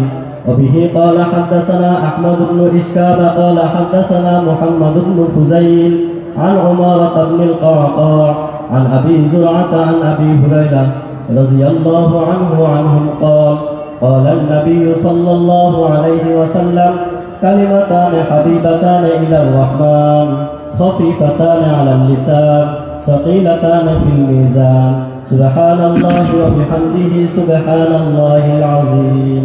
সবাই পড়ি সুবহানাল্লাহি ওয়া বিহামদিহি সুবহানাল্লাহিল আযীম। সবাই পড়ি, সবাই মহব্বতে পড়ি সুবহানাল্লাহি ওয়া বিহামদিহি সুবহানাল্লাহিল আযীম সুবহানাল্লাহি ওয়া বিহামদিহি সুবহানাল্লাহিল আযীম। সম্মানিত সুধী, এখন থেকে কিছুক্ষণ সময় আমি নেব আপনাদের বুখারী শরীফের ক্লাস। যেহেতু আমরা ওয়াদা করেছি সবাই বুখারী শরীফের ছাত্র হব, ঠিক কিনা কোন? একটু মনোযোগ লাগবে। 1 নম্বর কথা হলো, আল্লাহ পাক রব্বুল আলামিনের দরবারে কোরআনে মাজিদের পর এই বুখারী শরীফ কিতাবটা 2 ভলিউমে, এই কিতাবটা আল্লাহর কাছে অনেক মকবুল কিতাব, আল্লাহর কাছে কবুল হয়ে গেছে কিতাব। এটা বলেন সুবহানাল্লাহ। কিতাবের লেখক যেমন আল্লাহর কাছে মকবুল কবুল, কিতাবটাও আল্লাহর কাছে কবুল। এই বরকতপূর্ণ কিতাবটা আমরা আমাদের কওমি মাদ্রাসার সিলেবাসের সর্বশেষ বছরে আমরা তালেবে ইলমদেরকে পড়াই। আজকে এইটার সর্বশেষ হাদিসটা, সর্বশেষ অনুচ্ছেদটা, টাইটেলটা পড়া হয়েছে। আমি সামান্য হাতে গোনা 1, 2, 3টা কথা বলবো, যেহেতু সবাই বসেছেন, আলেম ছাত্র ভাইদের জন্য লাভ হবে আমাদের সবার জন্য লাভ হবে। রাজি আছেন তো? ছাত্ররা পিছনে পড়ে গেছে, সামনে আসে এখান থেকে এই পাশে কিছু, হ্যাঁ দাওরা ছাত্র এই পাশে আসো, কিছু এই পাশে আসো। 1 নম্বর মহতরম হাজরিন, বুখারী শরীফের নাম শুনছেন না আপনারা? অনেক বেশি শুনেছেন। আর আমাদের এই বাংলাদেশের মিডিয়াতে একদল মানুষ 24 ঘন্টা কথায় কথায় বুখারী বুখারী জপে, ঠিক কিনা? এখন আমি আজকে একটা ভিডিও দেখলাম, এক বক্তব্য বাংলাদেশের মুজাফর বিন মোহসেন নামে এক ভাই আছেন, মাশাআল্লাহ। ওনাদের তরিকা মোতাবেক দিনের কাজ করে, কিন্তু মাঝে মধ্যে আমাদের হানাফি মজাবকে খোসা মারে আর হানাফি মজাবকে বেদাতি মজাব হিসেবে শিরিক বলি সাব্যস্ত করার আপ্রাণ চেষ্টা করে। আমি আশ্চর্য হই, এই বাংলাদেশে এত বড় বড় মাদ্রাসা, এত বড় বড় ওলামায়ে কেরাম, কাওমি মাদ্রাসার বক্তবৃন্দ, আপনাদের অভাব নাই। এই যে মাঠ পুরা জাম হয়ে গেছে, এদের মধ্যে হাতে গোনা মুষ্টিময় কয়েকজন লোক এত শক্তি কোত্থেকে পায়? আমরা নাকি সবাই শিরিকবাদ আর বেদাতি, একমাত্র পাক্কা মুসলমান আহলে হাদিসের দল। কথা বলে নাই? আমাদের মুফতি আব্দুল মালিক সাহেব বায়তুল মোকাররমের খতিব, আমাদের এই হুজুরের বন্ধু, একসঙ্গে সম্ভবত এক জমানায় পড়াশোনা করছে পাকিস্তানে, একদম ক্লাসমেট, বুঝলেন নাই? উনি খালেদা জিয়ার জানাজা পড়াইছেন। জানাজার মধ্যে বলছেন, একজন মনে বলছিল হুজুর নিয়তটা কইয়া দেন, নিয়তটা কইয়া দেন। হুজুর বলছেন, ভাই নিয়ত কি? আমরা জানাজা পড়তে আসছি, মনের মধ্যে এইটা আছে, এইটাই নিয়ত। জানাজা একটা দোয়া, সেখানে প্রথমে সানা পড়বেন, সুবহানাকাল্লাহুম্মা, এটা পড়বেন। আরেক তাকবীরে গিয়া দরুদ শরীফ পড়বেন, তৃতীয় তাকবীরে দোয়া পড়বেন, চতুর্থ তাকবীরে সালাম ফিরাই দিবেন। কি ভাই, এটা না জানাজার নামাজ? হ্যাঁ, এই কথাটা তিনি বলছেন। আমি আপনাদেরকে জিজ্ঞাসা করি, উনি কোনো রং ভুল করছেন না শুদ্ধ কথা বলছেন? জোরে কয় না? কিন্তু কেন একজন কাওমি আলেমকে দেশ নেত্রী, সারা বাংলাদেশের মানুষ যার জন্য চোখের পানি ফেলছে, খালেদা জিয়ার অবদান এই দেশের জন্য, দেশের মাটির জন্য, আলেম ওলামার জন্য, তার এক ভাষণ শুনবেন। শাপলা চত্বরে যখন আমাদের রক্ত ঝরছিল, পার্লামেন্টে দাঁড়াইয়া এই হেফাজতে ইসলামের পক্ষে যেই ঐতিহাসিক বক্তব্য দিয়েছে, আমি মনে করি এই বক্তব্যের কারণে আল্লাহ পাক সব গুনাহ মাফ করি, আল্লাহ পাক জান্নাত দিয়ে দিবেন তাকে।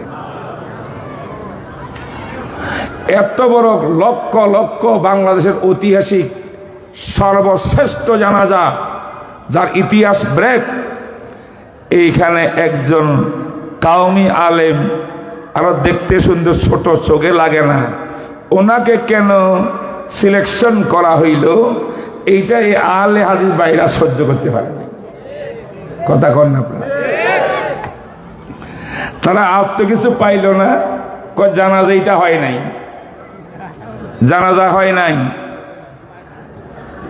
তার মানে কি খালেদা জিয়া জানাজা আবার ভর্তি হইব? এদের ফতোয়া জানাজা হয় নাই কেন ভাই? কি সমস্যা? কয় যে উনি যে জানাজার পদ্ধতি বললেন, এটা তো বলেন না যে সূরা ফাতিহা পড়তে হইব। সূরা ফাতিহা পড়তে হবে এটা না বলার কারণে, যেহেতু সূরা ফাতিহা পড়া এটা নাকি ওয়াজিব, রুকুন, এটা না বলে জানাজাই হবে না। এই কারণে আব্দুল মালিক সাহেবের জানাজাও হয় নাই, নামাজ তো হয় নাই, খালেদা জিয়া জানাজার নামাজও হয় নাই। কত বড় ফিতনাবাজ, খেয়াল করছেন আপনারা?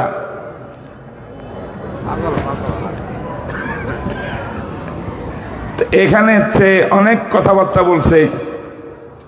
বিষয়টা হলো এই, বুখারী শরীফের এই কিতাব এটার মধ্যে এক জায়গায় হযরতে ইবনে আব্বাস রাদিয়াল্লাহু তাআলা আনহু থেকে তালিকে বুখারী, বুখারীর মূল হাদিস না এটা, এটা সূত্র ছাড়া তালিকে হাদিস, এইটা আসছে যে ইবনে আব্বাস রাদিয়াল্লাহু তাআলা আনহু এক জানাজার ভিতরে তিনি সূরা ফাতিহা পড়ছেন। অন্যরা জিজ্ঞাসা করছেন আপনি সূরা ফাতিহা কেন পড়লেন? কত ইন্নাহা সুন্নাহ, এটা হলো সুন্নত, লিতা'লামু আন্নাহা সুন্নাহ, যাতে তোমরা জানো এটা সুন্নত। এই কথা এটা ইবনে আব্বাস রাদিয়াল্লাহু তাআলা আনহুর এই বর্ণনাটা মূল হাদিস না। বুখারীতে মূল হাদিস হলো মুসনাদ সনদওয়ালা হাদিস, এটা তালিক, এটা এইখানে আছে, কিতাবের মধ্যে পাওয়া যাবে, তবে এটা বুখারী হাদিস নয়। কথা বুঝছেন না বুঝেন নাই? বুখারী হাদিস, বুখারী শরীফের নাম হইল আল জামিউল মুসনাদুস সহিহুল মুখতাসার। এই হাদিসের কিতাবের নাম হইল জামে মুসনাদ। মুসনাদ মানে সনদওয়ালা হাদিস, যে হাদিসে সনদ নাই এটা বুখারীর হাদিস নয়, তবে বুখারীর ভিতরে আছে বিভিন্ন কারণে। কথা বুঝতে পারছেন না আপনারা? তাহলে এটাকে মুসনাদ মানে সনদওয়ালা হাদিস না সনদবিহীন? সনদবিহীন, সনদবিহীন হাদিস এটা, বুঝেন নাই? তাহলে সনদ যখন নাই এটাকে বুখারীর মূল হাদিস হবে? হবে না। যাই হোক, কিন্তু ইবনে আব্বাসের এই বক্তব্যটা উনি যে বলছেন ইন্নাহা সুন্নাহ, ইনি যে জানাজার মধ্যে সূরা ফাতিহা পড়ছেন, এই কথাটা কিন্তু এই হাদিসটা অন্য জায়গায় যেখানে সূত্র আছে, বুখারীতে তো নাই, অন্য কিতাবের সূত্র আছে, সূত্র দিক দিয়া এটা কোনো জয়ীফ না, এটা সহিহ হাদিস। কথাটা শুনবেন, বহুত ভেরি ইম্পর্টেন্ট। বর্তমান সময়ে এই মাস্টারটা বড় আলোচনার দাবি রাখে। আমি হঠাৎ করে কথা মুখে আসি গেছে, এটা বলতে আমি আসি নাই। শুনেন ভালো করে।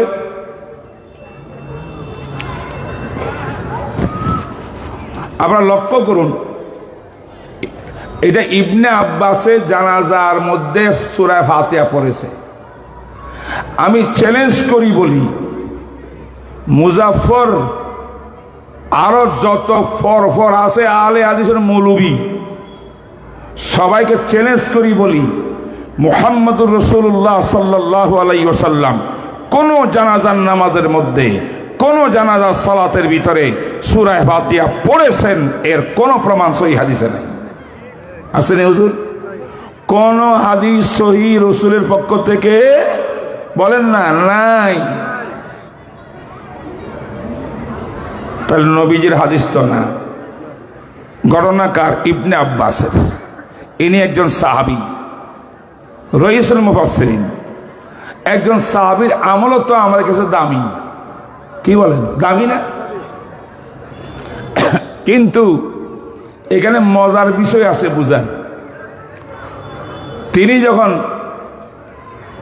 সূরা ফাতিহা পড়লেন জানাজার মধ্যে, তখন লোকজনে প্রশ্ন করলেন, ইয়া ইবনে আব্বাস, আপনি জানাজার মধ্যে সূরা ফাতিহা পড়লেন কেন? পড়লেন কেন? প্রশ্ন এটা কখন হয় বলেন তো? কেউ তো পড়ে না, রাসূলও পড়েন নাই, সোয়ালক্ষ সাহাবার কাউকে পড়তে দেখি নাই, আপনি হঠাৎ করে পড়লেন কেন? এই জন্য জিজ্ঞাসিত হয়েছে কেন পড়লেন। বোঝা গেল এটা একজন সাহাবী ইবনে আব্বাসের আমল, ব্যক্তিগত। সমস্ত সাহাবা এবং আল্লাহ রাসূল সূরা ফাতিহা জানাজার মধ্যে পড়েন নাই। কথা বুঝেন নাই? কথা বুঝেন নাই? আমার আহলে হাদিস ভাইরা একটা কিন্তু বাইর করছে এখানে। তিনি লাস্টে বলছেন লিতা'লামু আন্নাহা সুন্নাতুন, তোমরা যাতে বুঝো যে এটা সুন্নত। তো ইবনে আব্বাসের সুন্নত কইয়া দিছে, এখন আপনি না বললে তো আপনার সুন্নতের খেলাফ হইয়া যাবেন। এইটা দিয়া আবার বলে শরীয়তের হাদিসের একটা নীতিমালা আছে, কোন সাহাবী বলে as-সুন্নাতু কাজা, এটা হলো সুন্নত, এটা সুন্নত, সাহাবীর সুন্নত বললে এটা মুহাম্মদুর রাসূলের সুন্নত হইয়া যায়, আল্লাহ নবীর হাদিস হইয়া যায়। এখন ইবনে আব্বাসের সুন্নাহ কইছে, এই জন্য কথা এটা আহলে হাদিস। আমি যেমনে বুঝাই কছি এমনি সে করতে পারে নাই, এদের করার হেডাম নাই। কথা বুঝছেন নি? আমরা সব জানি আলহামদুলিল্লাহ। উলামায়ে দেওবন্দ, মাহের আলেম, বুখারী মুসলিম হাদিসের কিতাব, ফিকহের কিতাব, তাফসীরের কিতাব ভালো করে ওস্তাদের কাছে 12 বছর পড়াশোনা করিয়া জানু হইয়া তারপরে মৌলবী হয়। আলে হাদিসের মতো 1 পৃষ্ঠা 5 পৃষ্ঠা পড়িয়া ঠুনকা মৌলবী হয় না। ভাইরা আমার, এখানে বিষয় এই হাদিসের ব্যাখ্যা যারা করেছেন, কারণ হাদিসে যা আছে, ইবনে আব্বাসের বক্তব্যে যাহা আছে, এটা বোঝার জন্য তো বড় বড় আলেমদের সাহায্য নিতে হবে নাকি না? হাদিস বিশারদগণ বলেছেন সাহাবায়ে কেরাম as-সুন্নাহ আলিফ লাম দিয়া যখন as-সুন্নাহ বলে তখন এটা নবীজির সুন্নত হয়। যদি না কেরা আলিফ লাম বাদ দিয়া সুন্নাতুন বলে এটা কিন্তু নবীজির হাদিস সুন্নত হয় না। ইবনে আব্বাস বলেন নাই as-সুন্নাতু কিরাআতুল ফাতিহাতি ফি সালাতিল জানায়েজ, এই কথা বলেন নাই। তিনি বলেন তাআলামু আন্না সুন্নাহ, এটা একটা তরিকা, এমনিও জানাজা পড়া যায়, এমনি জানাজা পড়লে বেদাত হয় না, এটা তিনি বুঝাইছেন। নবীর সুন্নত বুঝান নাই। সুন্নত বুঝাইলে সুন্নাতুন বলতে পারেন না, as-সুন্নাহ বলতে হয়। বুঝেন না কেউ?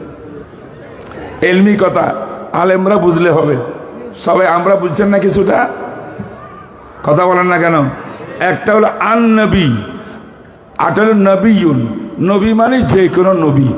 আন নবী বললে, আইয়ুহান নবী বললে নবী মুহাম্মদুর রাসূলুল্লাহ সাল্লাল্লাহু আলাইহি ওয়াসাল্লাম। ঠিক না? ঠিক বলেন। একটা হলো as-সুন্নাহ, আর হলো সুন্নাতুন। সুন্নাতুন মানে তরিকাতুন। তরিকাতুন এটা একটা পন্থা। চাই সূরা ফাতিহা যদি কেউ পড়ে হের নামাজ বাতিল হবে না, এইটাই ইবনে আব্বাস বুঝাইছেন।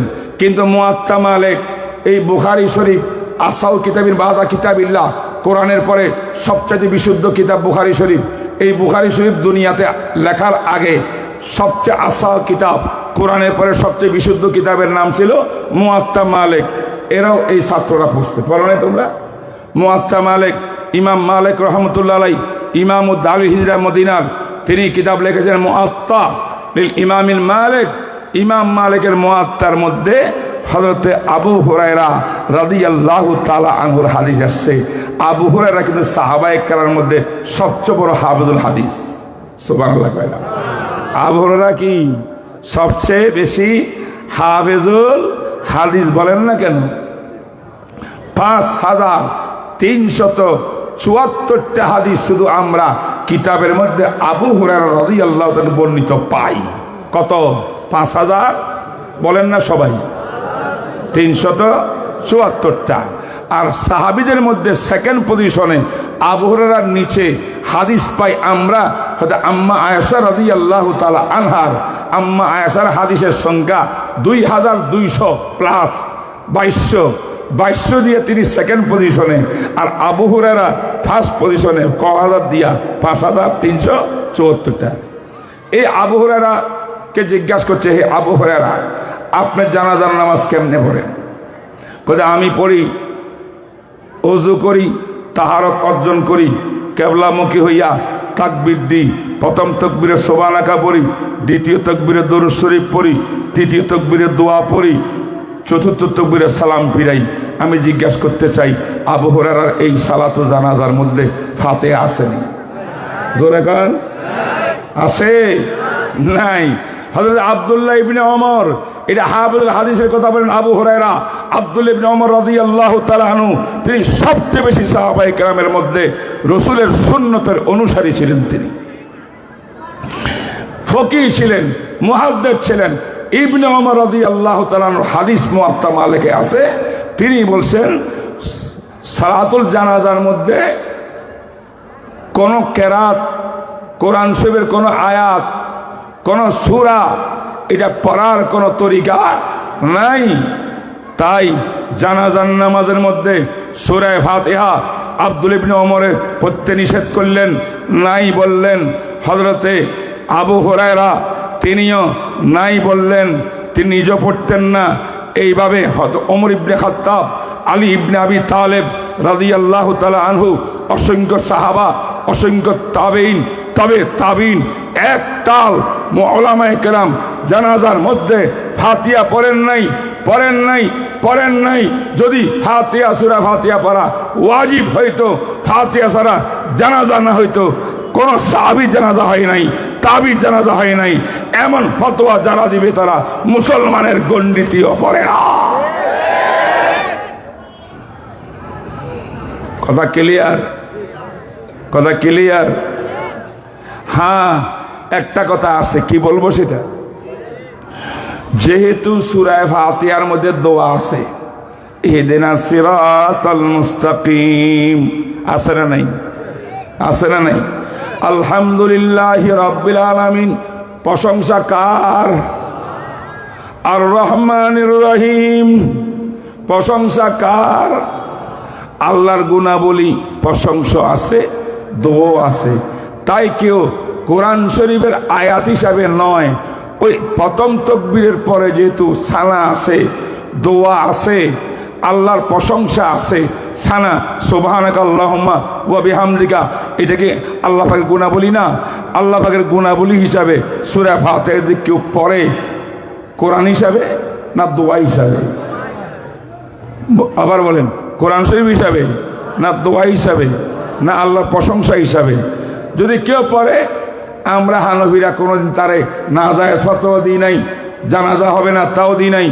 এইটা হলো অবকাশ আছে, পড়তে পারো দোয়া হিসাবে, সানা হিসাবে পড়তে পারো, কিন্তু সূরা ফাতিহাকে জানাজার নামাজের রুকুন বলা, এটা না পড়লে নামাজ হবে না বলা, এটা হাদিস নিয়ে তামাশা করা। তারা বলে কি জানেন? লা সালাতা ইল্লা বিফাতিহাতিল কিতাব, কয় হাদিস বুখারীর মধ্যে আছে, কোন নামাজ হবে না সূরা ফাতিহা ছাড়া। তাহলে জানাজার নামাজও তো নামাজ, রসুলে বলছেন নামাজ, কোরআনে বলছে নামাজ, তাহলে নামাজের মধ্যে সূরা ফাতিহা হবে না বলছে না, তাই জানাজার মধ্যে হবে না। বন্ধুরা, এমনে নামাজ আর জানাজার নামাজে বেশ কম আছে না নাই? নামাজের জন্য 1 নম্বর ফরজ সেজদা করা, রুকু করা, কথা কয় না? কোন নামাজে রুকু না করলে নামাজ হবে? কোন নামাজে সিজদা না করলে নামাজ হবে? জানাজার মধ্যে সিজদা কয়টা করছেন? রুকু কয়টা? নাই। তাইলে বোঝা গেল নামাজের মূল বডিয়ে জানাজার মধ্যে নাই। অতএব এইটা আবিধানিক অর্থে সালাত, পারিভাষিক অর্থে সালাত নয়। তাই লা সালাতা ইল্লা বিফাতিহাতিল কিতাব, এই হাদিস অন্য নামাজের ক্ষেত্রে তার ব্যাখ্যা সাপেক্ষে প্রমাণিত, জানাজার সাথে এই হাদিসের কোনো সম্পর্ক নাই। কথা বুঝছেন না বুঝেন নাই? আমি কথাটা উঠাইলাম লাস্টে, আশ্চর্যজনক কথা বলছে মুজাফর বিন মোহসেনে, কি বলে জানেন তো? ওই কয়েকটা বলছে যে হাদিসে আছে লা সালাতা, এটা তার নামাজ। এ লাস্টে কয়, এই জন্য তো আমি বলি দেওবন্দি মজহাবি মাদ্রাসায় কোনো হাদিস টাদিস পড়া হয় না। হাদিস পড়তে হইলে আলে হাদিসের মাদ্রাসায় যাও। আমি কই, আলে হাদিস মাদ্রাসায় গেলে কয়েক পৃষ্ঠা বুখারী পড়া যাবে। কাওমি মাদ্রাসায় ফার্স্ট থেকে লাস্ট পর্যন্ত সমস্ত হাদিস বিস্তারিত ব্যাখ্যা সহ আমরা পড়াইয়া থাকি। এত মিথ্যা কথা তার মুখে কিভাবে আসলো? এত দুঃসাহস! তাকে জিজ্ঞাসা করেন বুখারী শরীফে হাদিস কয়টা আছে, তাও বলতে পারবো। বুখারী শরীফের পুরা নাম কি, ইমাম বুখারীর উপাধি কি, জৌফি বলতে পারবে না। কিন্তু সে বলে দিল হাদিস নাকি কাওমি মাদ্রাসার ভিতরে নাই, হাদিস নাকি আলে হাদিসের মাদ্রাসায় আছে। এখন প্রমাণ হবে। এই ছাত্ররা সাক্ষী, ওস্তাদরা সাক্ষী। জিজ্ঞাসা করেন, তারা এই কিতাবে 9082টি হাদিস আছে। কয় হাদিস? 9082 হাদিস। কোথায়?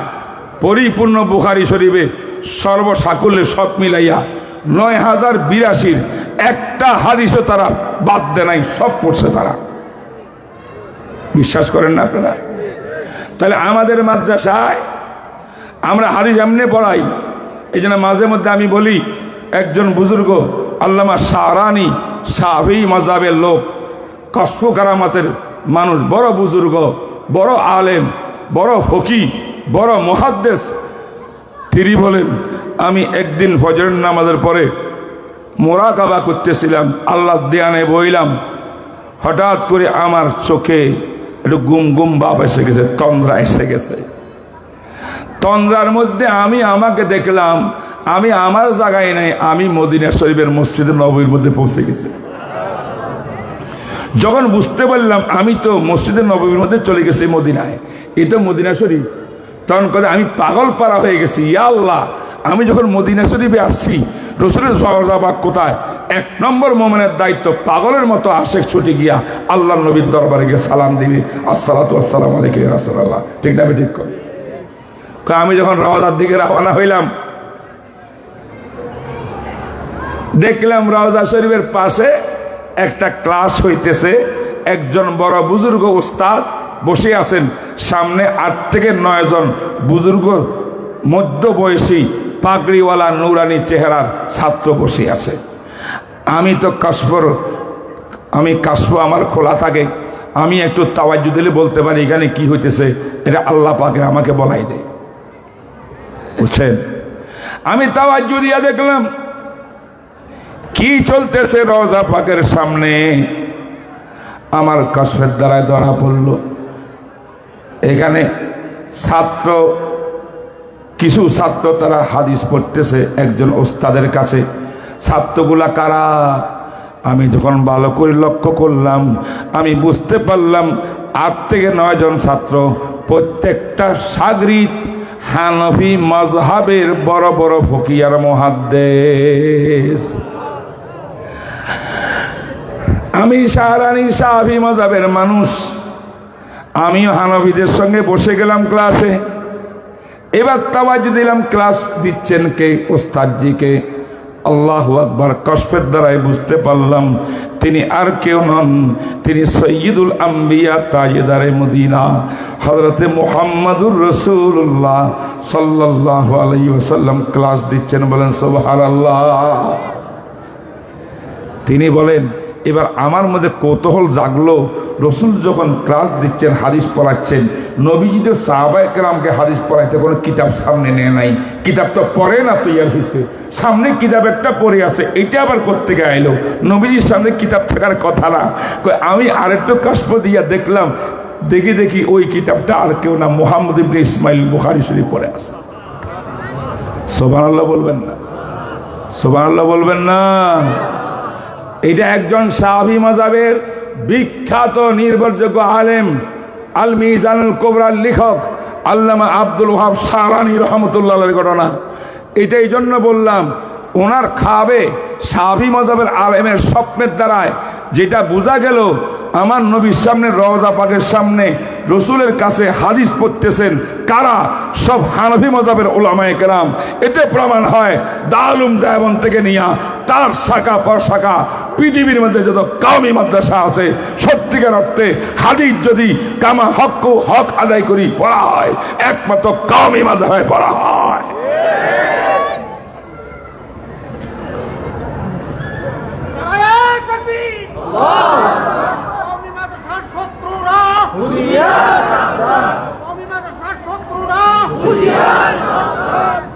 কথা বুঝতে পারছেন? সাবধান, আহলে হাদিসের চক্রান্ত থেকে সাবধান। ঠিক না ঠিক কর? ওরা আমাদের ভাই, আমরা মারামারি ঝগড়াই নাই, কিন্তু খোসাখুসি করলে তার দাঁত ভাঙ্গা জবাব দেওয়া হবে। ঠিক না ঠিক? যদি এই কথাটা না বলতো, আমি এই সমস্ত লোকের নাম ধরিয়া কোনদিন কথা বলি না।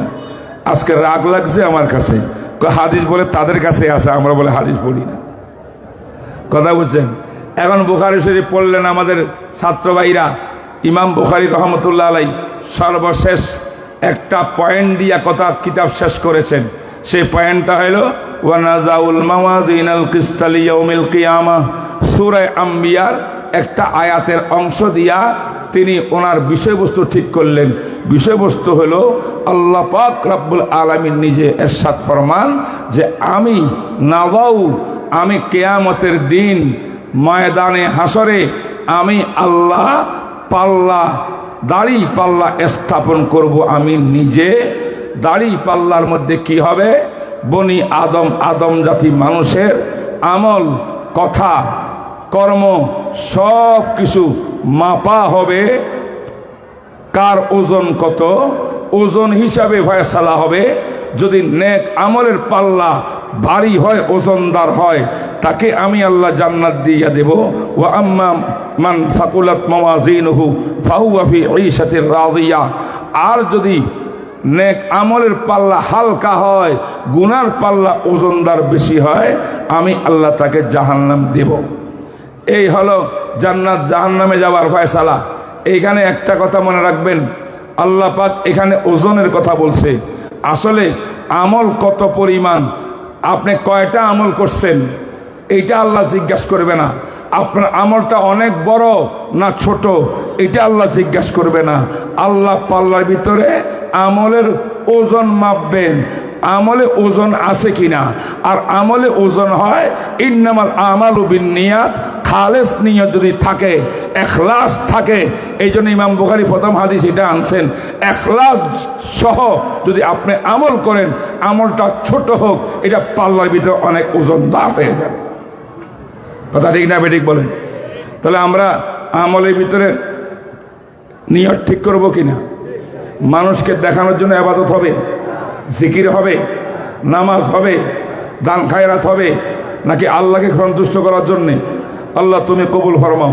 আমার ভাইরা শুনুন, এবার একটা মজার কথা আমি আপনাকে জিজ্ঞাসা করি, এত বড় মাজমা, আপনারা একটু বলেন তো বুকে হাত দিয়া, যদি আল্লাহ পাক এই দাড়ি পাল্লা দিয়া আমার আর আপনার আমাদের আমল মাপ দিয়ে দেয়, তাহলে কি মনে করেন আপনার নেক আমলের পাল্লা ভারী হবে না বদ আমলের পাল্লা?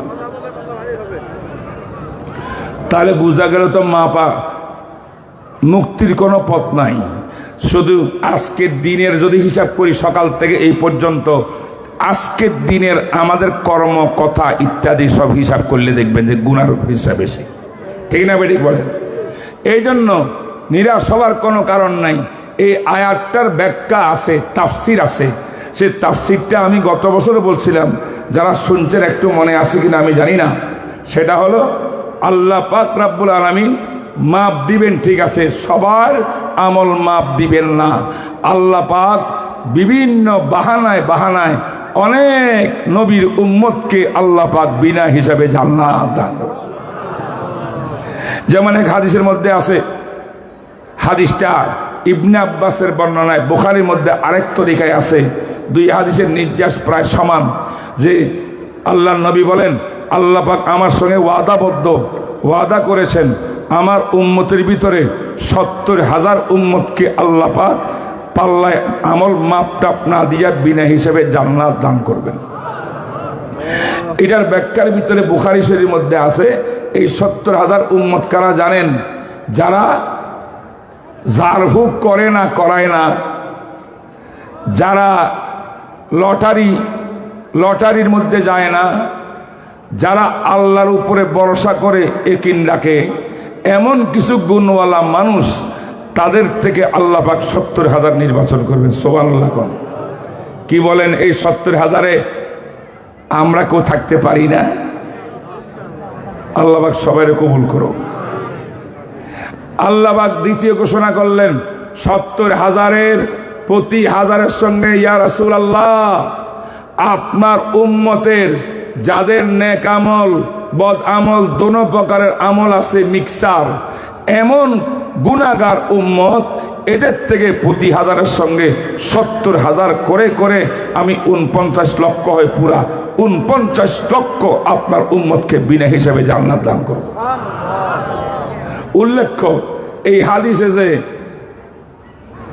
৭০ আলফান আছে, ৭০,০০০, অনেক মুহাদ্দিসরা বলেছেন ৭০ থেকে আসলে ওই 070 ৭০ উদ্দেশ্য না, ৭০ বলিয়া অনেক বেশি উদ্দেশ্য বলেন। সুবহানাল্লাহ। কথা বুঝতে পেরেছেন? তাহলে কয়টা ওয়াদা পূরণ হলো? প্রথমে ৭০,০০০ গেল, প্রত্যেক হাজারের সঙ্গে আবার ৭০,০০০ করে করে গেল, সর্বমোট কত হলো? ৪৯ লক্ষ হইল। আল্লাহু আকবার। দেখেন হাসরের ময়দানে কি হবে? ও গুনাহগার নবীর উম্মতরা, ও আমার ভাইরা, আমি মস্ত বড় গুনাহগার, আপনাদের তুলনায় অনেক বেশি আমার মধ্যে গুনাহ। এই জন্য আমি কথাগুলো বারবার বলি, যাদের দিলের মধ্যে বসে আল্লাহ আমল করার তৌফিক দেয়, আল্লাহ থেকে দোয়া করতে পারি। 3 নম্বর, আল্লাহ পাক বললেন আমার আরেকটা ঘোষণা শুনেন ইয়া নবী আল্লাহ। সেই ঘোষণা হইল এই 49 লক্ষ বিনা হিসেবে জান্নাতে দিয়া আমি ক্ষান্ত হব না। আমি আল্লাহ 2 হাতে এরকম কোষ করব, এরকম কোষ করি। আপনার গুনাহগার উম্মত যখন হাসরের মাঠে দাঁড়াবে, সেখানে আমি কুদরতি হাত দিয়া এমনি 2 হাতে জাল মারব। আমার এই 2 হাতের কোষের মধ্যে যত উম্মত উঠবে আমি সবাইকে নিয়ে জান্নাতে পাবো। আবার কোষ একটা হবে না, সালাসু হাসায়াতিন, কয়টা হবে? 3টা। সুবহানাল্লাহ। এইবার বলেন কয় কোটি যাবে, কয় মিলিয়ন যাবে, কয় ট্রিলিয়ন যাবে? হিসাব করে শেষ করতে পারবেন? আমি বলি মাঝে মধ্যে, যদি কোনে কম্পিউটার নিয়ে বসে, ক্যালকুলেটর নিয়ে বসে, যে আমি হিসাব করব আল্লাহ পাকের কুদরতি হাতে কত ট্রিলিয়ন উম্মত যাবে, তোমার ক্যালকুলেটর হ্যাং হইয়া যাবে, আর তোমার ল্যাপটপ জ্বলে ছারখার হয়ে যাবে। আল্লাহর কুদরতি হাতে কত পরিমাণ নবীর উম্মত উঠবে কেউ জানে না। রহমানুর রহিমের কাছে দোয়া করতে হবে, আল্লাহ পাক যেন কমাস কম আমাদেরকে সেখানে কবুল করেন। এই গেল 3 দল বিনা হিসাবে জান্নাতে, ঠিক না বেঠিক বলেন? আর বাকি যারা থেকে যাবে এদের পাল্লা পরিমাপ হবে। তাহলে কোরআনে যে আছে, আমরা যে এখন হাদিসে বললাম, এ ঠিক কিনা বলেন? মাপ হবে কিনা? কার? জান্নাতে দেওয়ার পরে বাকিদের। আবার এদের ব্যাপারে অনেক কাহিনী আছে, হাদিসের মধ্যে আছে। যখন ফয়সালা হবে, এই মাপ দাও, ফেরেশতারা মাপ দিবে, জিবরাইল ডান্ডি ধরবে, এক পাল্লা, এত বড় পাল্লা, পাল্লার হাতাগুলো যদি এক হাদিসে আছে পুরা 7 আসমান 7 জমিন যদি এক পাল্লায় উঠাই দেওয়া হয়, তারপরও এই পাল্লা এটা ভরবে না। এত বড় মিজানের উপরে আমল মাপবে। হায় হায়, আমল যখন মাপবে, অনেক গুনাহগার বান্দা বের হবে, যার বদ আমল বেশি, গুনাহ আমল বেশি। আল্লাহ কইব আইনগত তুমি জাহান্নামে যাও। কিন্তু জাহান্নামের ফয়সালা হইলে কি হবে? সেখানে বিশ্বনবী হযরতে মুহাম্মদুর রাসূলুল্লাহ সাল্লাল্লাহু আলাইহি ওয়াসাল্লাম আল্লাহর দরবারে প্রধান আইনজীবী হিসেবে থাকবেন। আল্লাহ হবেন বিচারপতি, চেয়ারে বসবেন, প্রধান আইনজীবী হবেন সৈয়দুনা মুহাম্মদুর রাসূলুল্লাহ সাল্লাল্লাহু আলাইহি ওয়াসাল্লাম। আমাদের নবীজি আমাদের জন্য গুনাহগার উম্মতের জন্য বিভিন্ন আমল যেটা পছন্দ হয়েছে, আমলের উসিলায় বিশেষ করে সুন্নত যারা পাবন্দির সঙ্গে আমল করে, তাদের জন্যে আমার নবী আল্লাহর কাছে সুপারিশ করিয়া করিয়া এই জাহান্নামের থেকে মুক্ত করি জান্নাতে নিয়ে যাবেন। সুবহানাল্লাহ। শুধু আম্বিয়া কেরাম নবীগণ নয়, উলামায়ে কেরাম পর্যন্ত সুপারিশ করবে আমার ভাইরা। আলেমদের সুপারিশ চলবে হাসরের মাঠে, বলেন সুবহানাল্লাহ। এক হাদিসের মধ্যে আছে, আলেমরা বলে জান্নাতে চলে যায়, কয়েকজন আলেম তো লাইন ধরি হাতে সিগাল দিয়া কতগুলা লোক দাঁড়ায় রয়েছে, এরা জাহান্নামে নিবে ফেরেশতারা টানি টানি। হঠাৎ করে একজন আলেমকে দেখবে একজন ভাই মুসলমান, তিনি চিনি ফেলবেন, হুজুর হুজুর আপনি অমুক না, আপনি ওই মাদ্রাসার প্রিন্সিপাল ছিলেন না, মুয়াদ্দিস সাহেব ছিলেন না? কহ তুমি কে? আমি তো অমুক। আচ্ছা আচ্ছা কি খবর? আমাকে তো জাহান্নামের ফয়সালা লেগেছে। হুজুর আমি না আপনার খেদমত করছি, হুজুর পানি বাড়াই দিছি, আপনার মাথায় একটু চান্দা দিছি, আপনার মাদ্রাসার এই উপকার করে দিয়েছি, আপনার এই উপকার করে দিয়েছি, আজকে একটু মেহরবানি করে আপনি আমার জন্য কিছু বলেন। তখন উলামায়ে কেরাম শাহী দরবারে, রব্বে করিমের দরবারে এই গুনাহগারের জন্য সুপারিশ করবে। আল্লাহ পাক তার আলেমদের সুপারিশ পর্যন্ত কবুল করে ফেলবেন। আমার ভাইরা, একজন হাফেজে কোরআন, এই যে হাফেজ, একজন হাফেজে কোরআন কম পক্ষে এমন 10 জন লোক যাদের উপরে জাহান্নামের আইন পাশ হইয়া গেছে আল্লাহ পাকের পক্ষ থেকে, এমন ব্যক্তিদেরকে সুপারিশ করিয়া জান্নাতে নিয়ে যাবে। কোন কোন হাদিসের মধ্যে আছে এটা হাফেজদের ব্যাপার। একজন আলেম দায়ী যদি হয় তিনি 70 জন জাহান্নামীকে সুপারিশ করিয়া জান্নাতে নিয়ে যাবেন।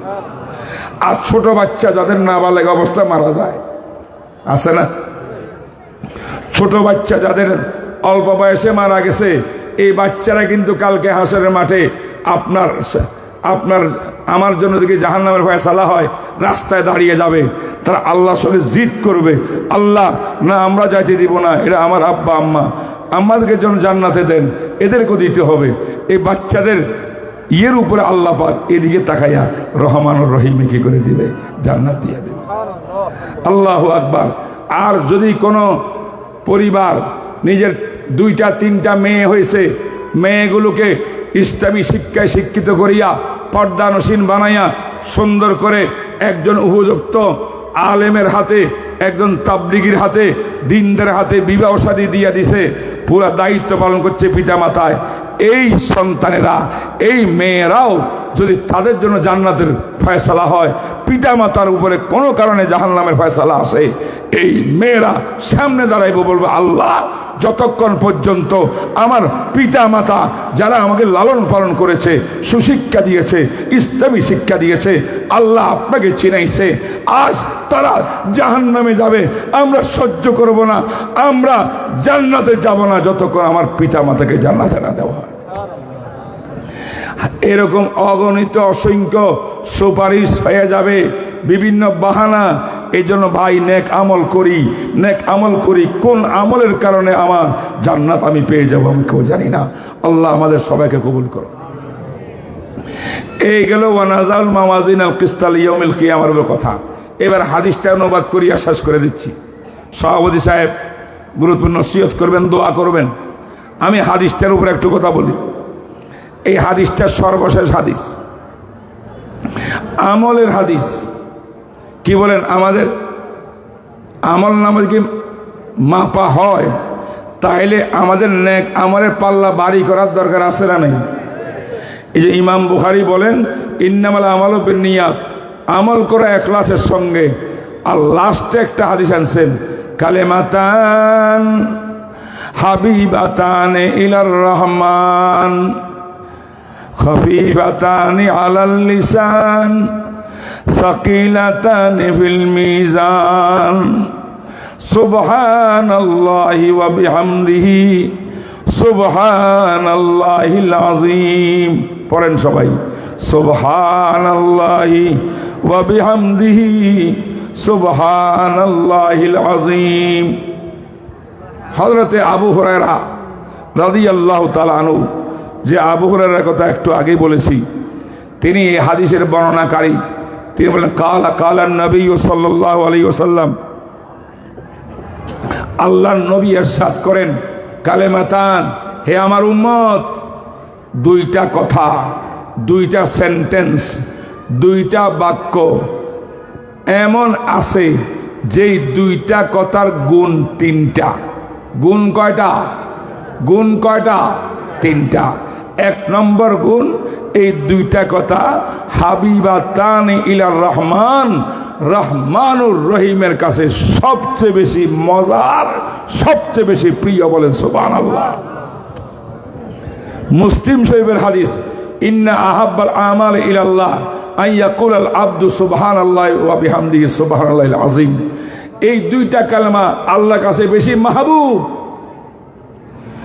2 নম্বর, এই 2টা কালেমা উচ্চারণ করতে বলা আলেম হওয়া লাগে না, কারি হওয়া লাগে না, হাফেজ হওয়া লাগে না, অনেক বড় শিক্ষিত হওয়া লাগে না। যেই কোনো মুসলমান, নারী হোক আর পুরুষ হোক, সে উচ্চারণ করতে পারবে, মুখ দিয়ে উচ্চারণ করা একদম সহজ। সুবহানাল্লাহ।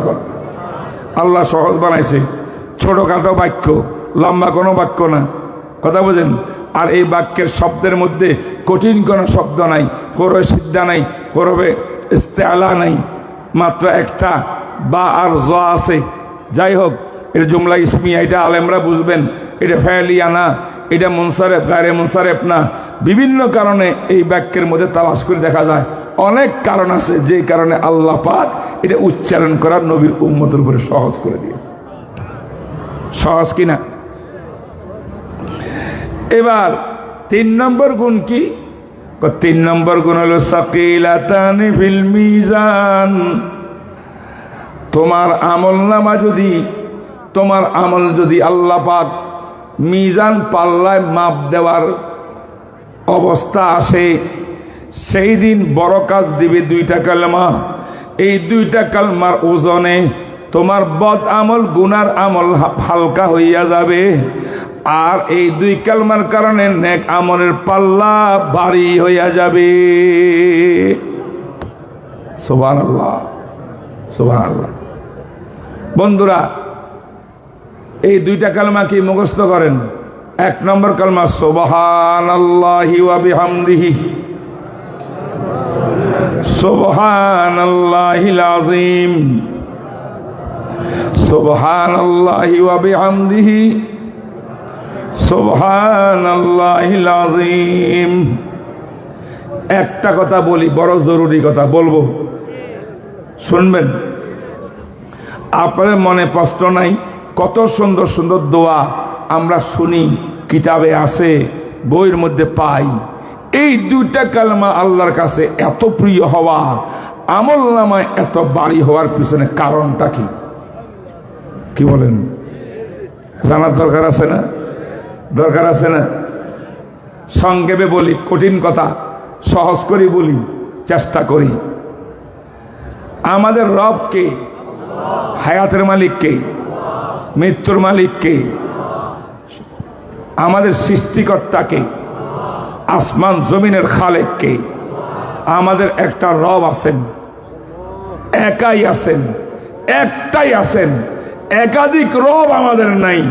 লা ইলাহা ইল্লাল্লাহ, ঠিক কিনা? এখন সেই মাহবুদ যিনি আমাদের আল্লাহ, আল্লাহর যথার্থ শান 3টা। বলেন, আল্লাহর শান কয়টা? আল্লাহর শান কয়টা? আল্লাহ পাকের মান কয়টা? 3টা। একটাকে বলে আরবিতে তানজি, আরেকটাকে বলে তানবি, আরেকটাকে বলে তাজিম। আমি আপনাকে বুঝাই দিই। আমরা আল্লাহর প্রথম শান হইল আল্লাহ পাক সমস্ত দোষ ত্রুটির থেকে মুক্ত, ঠিক না বেঠিক? কোন আল্লাহ কোনো দোষ আছে? আল্লাহ ঘুমায়। আল্লাহ পাকের জন্য যাহা কিছু মানায় না, সম্ভব না, তার শানের সঙ্গে যায় না, এমন সব কর্ম কাজ থেকে আল্লাহ পাক পবিত্র। বলেন সুবহানাল্লাহ। আল্লাহকে সকল দোষ ত্রুটি এবং তার সঙ্গে মানায় না এমন সব কিছুর থেকে পাক বলি দেওয়া, প্রকাশ করা, এটার নাম হলো তানজি। অর্থাৎ আল্লাহ পাকের একটা প্রশংসা করলাম যে আমার মাবুদ দোষ ত্রুটি নাই, উনি সব কিছুর থেকে মুক্ত, ঠিক না বেঠিক? এটা শানে তানজি, এটা 1 নম্বর শান, আল্লাহর প্রথম শান।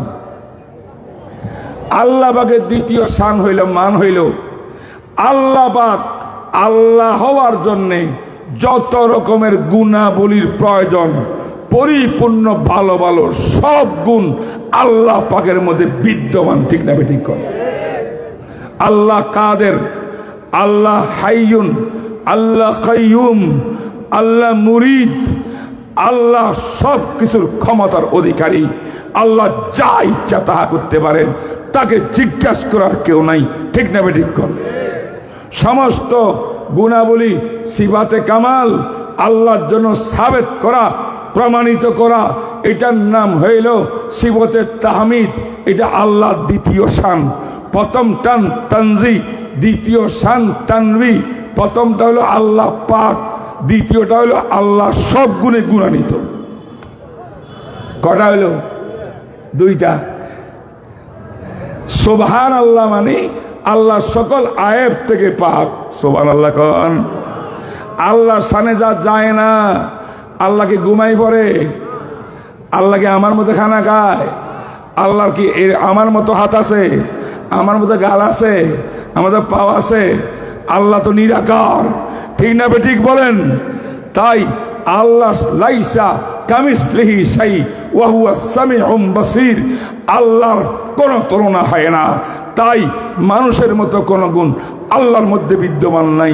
এর থেকে আল্লাহ পাক, জমিন থেকে পাক, মাকান থেকে পাক, জিসিম থেকে পাক, এটা হলো সুবহানাল্লাহ, সুবহানাল্লাহ, সুবহানাল্লাহ।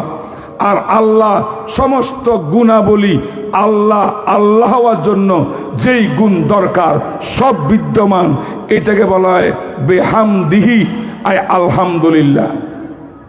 সুবহানাল্লাহ, সুবহানাল্লাহ কইয়া কি করছেন?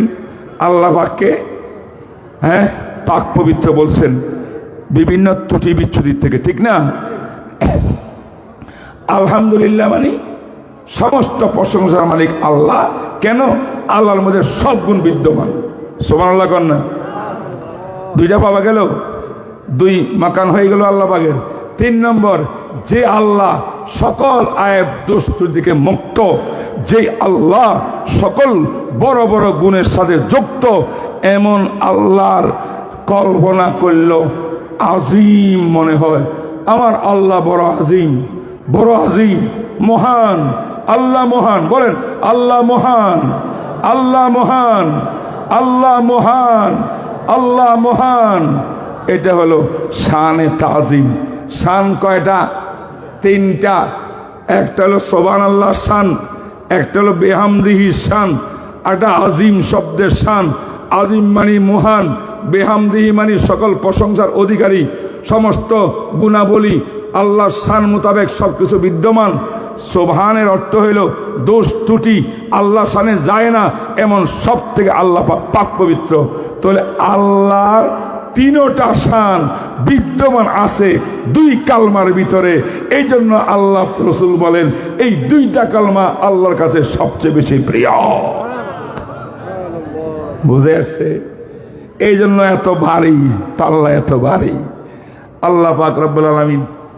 আচ্ছা, সর্বশেষ এটা বলি, আমরা যদি বলি সুবহানাল্লাহ, আল্লাহ তুমি পাক পবিত্র, আল্লাহ তোমার কোনো দোষ নাই, ত্রুটি নাই। কি ভাই, আমি যখন এগুলা বলতেছিলাম, বলার আগে কি আল্লাহ ত্রুটি যুক্ত ছিল? আল্লাহ ত্রুটি কি আগে থেকে ছিল? আমি আর আপনি বলার দ্বারা আল্লাহর কোন লাভ হচ্ছে?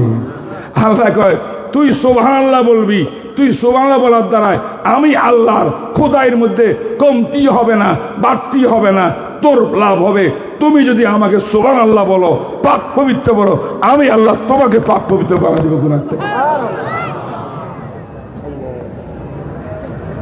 তুমি তারিফ করো আলহামদুলিল্লাহ রাব্বিল আলামিন আর রহমানির রহিম। আল্লাহ তুমি সমক্ষ দিকের অধিকার, যত প্রশংসাই করো আমার প্রশংসার দ্বারায় আল্লাহর খোদাই বাড়ে, বাড়ে। তো কি হবে? তুমি যদি প্রশংসা আমার করো, আমি তোমাকে আমার কাছে প্রশংসনীয় বানাই দেব। আল্লাহু আকবার, গান আল্লাহু আকবার। তাওহীদ কি আমানত सीनों में हमारे। তাওহীদের আকীদা বিশ্বাস, এই সুবহানাল্লাহ ওয়া বিহামদিহি সুবহানাল্লাহ আযীম, এটার অর্থ হলো লা ইলাহা ইল্লাল্লাহ মুহাম্মাদুর রাসূলুল্লাহ। ওই কালমার যে হাকিকত, এটারও সেই হাকিকত। তাই হাদিসের মধ্যে আছে, যদি কেউ এই বাক্যটা দৈনিক 100 বার পড়ে, 100 বার কমপক্ষে পড়ে, আল্লাহ পাক তার সমস্ত সগীরা গুনাহ মাফ করে দিবে, যদিও তার গুনাহ আটলান্টিক মহাসাগরের ফেনার থেকেও বেশি হয়। আল্লাহ আমাদেরকে ইমাম বুখারী রহমতুল্লাহ আলাইহি সর্বশেষ এই হাদিসের উপরে আমল করার তৌফিক দান করো।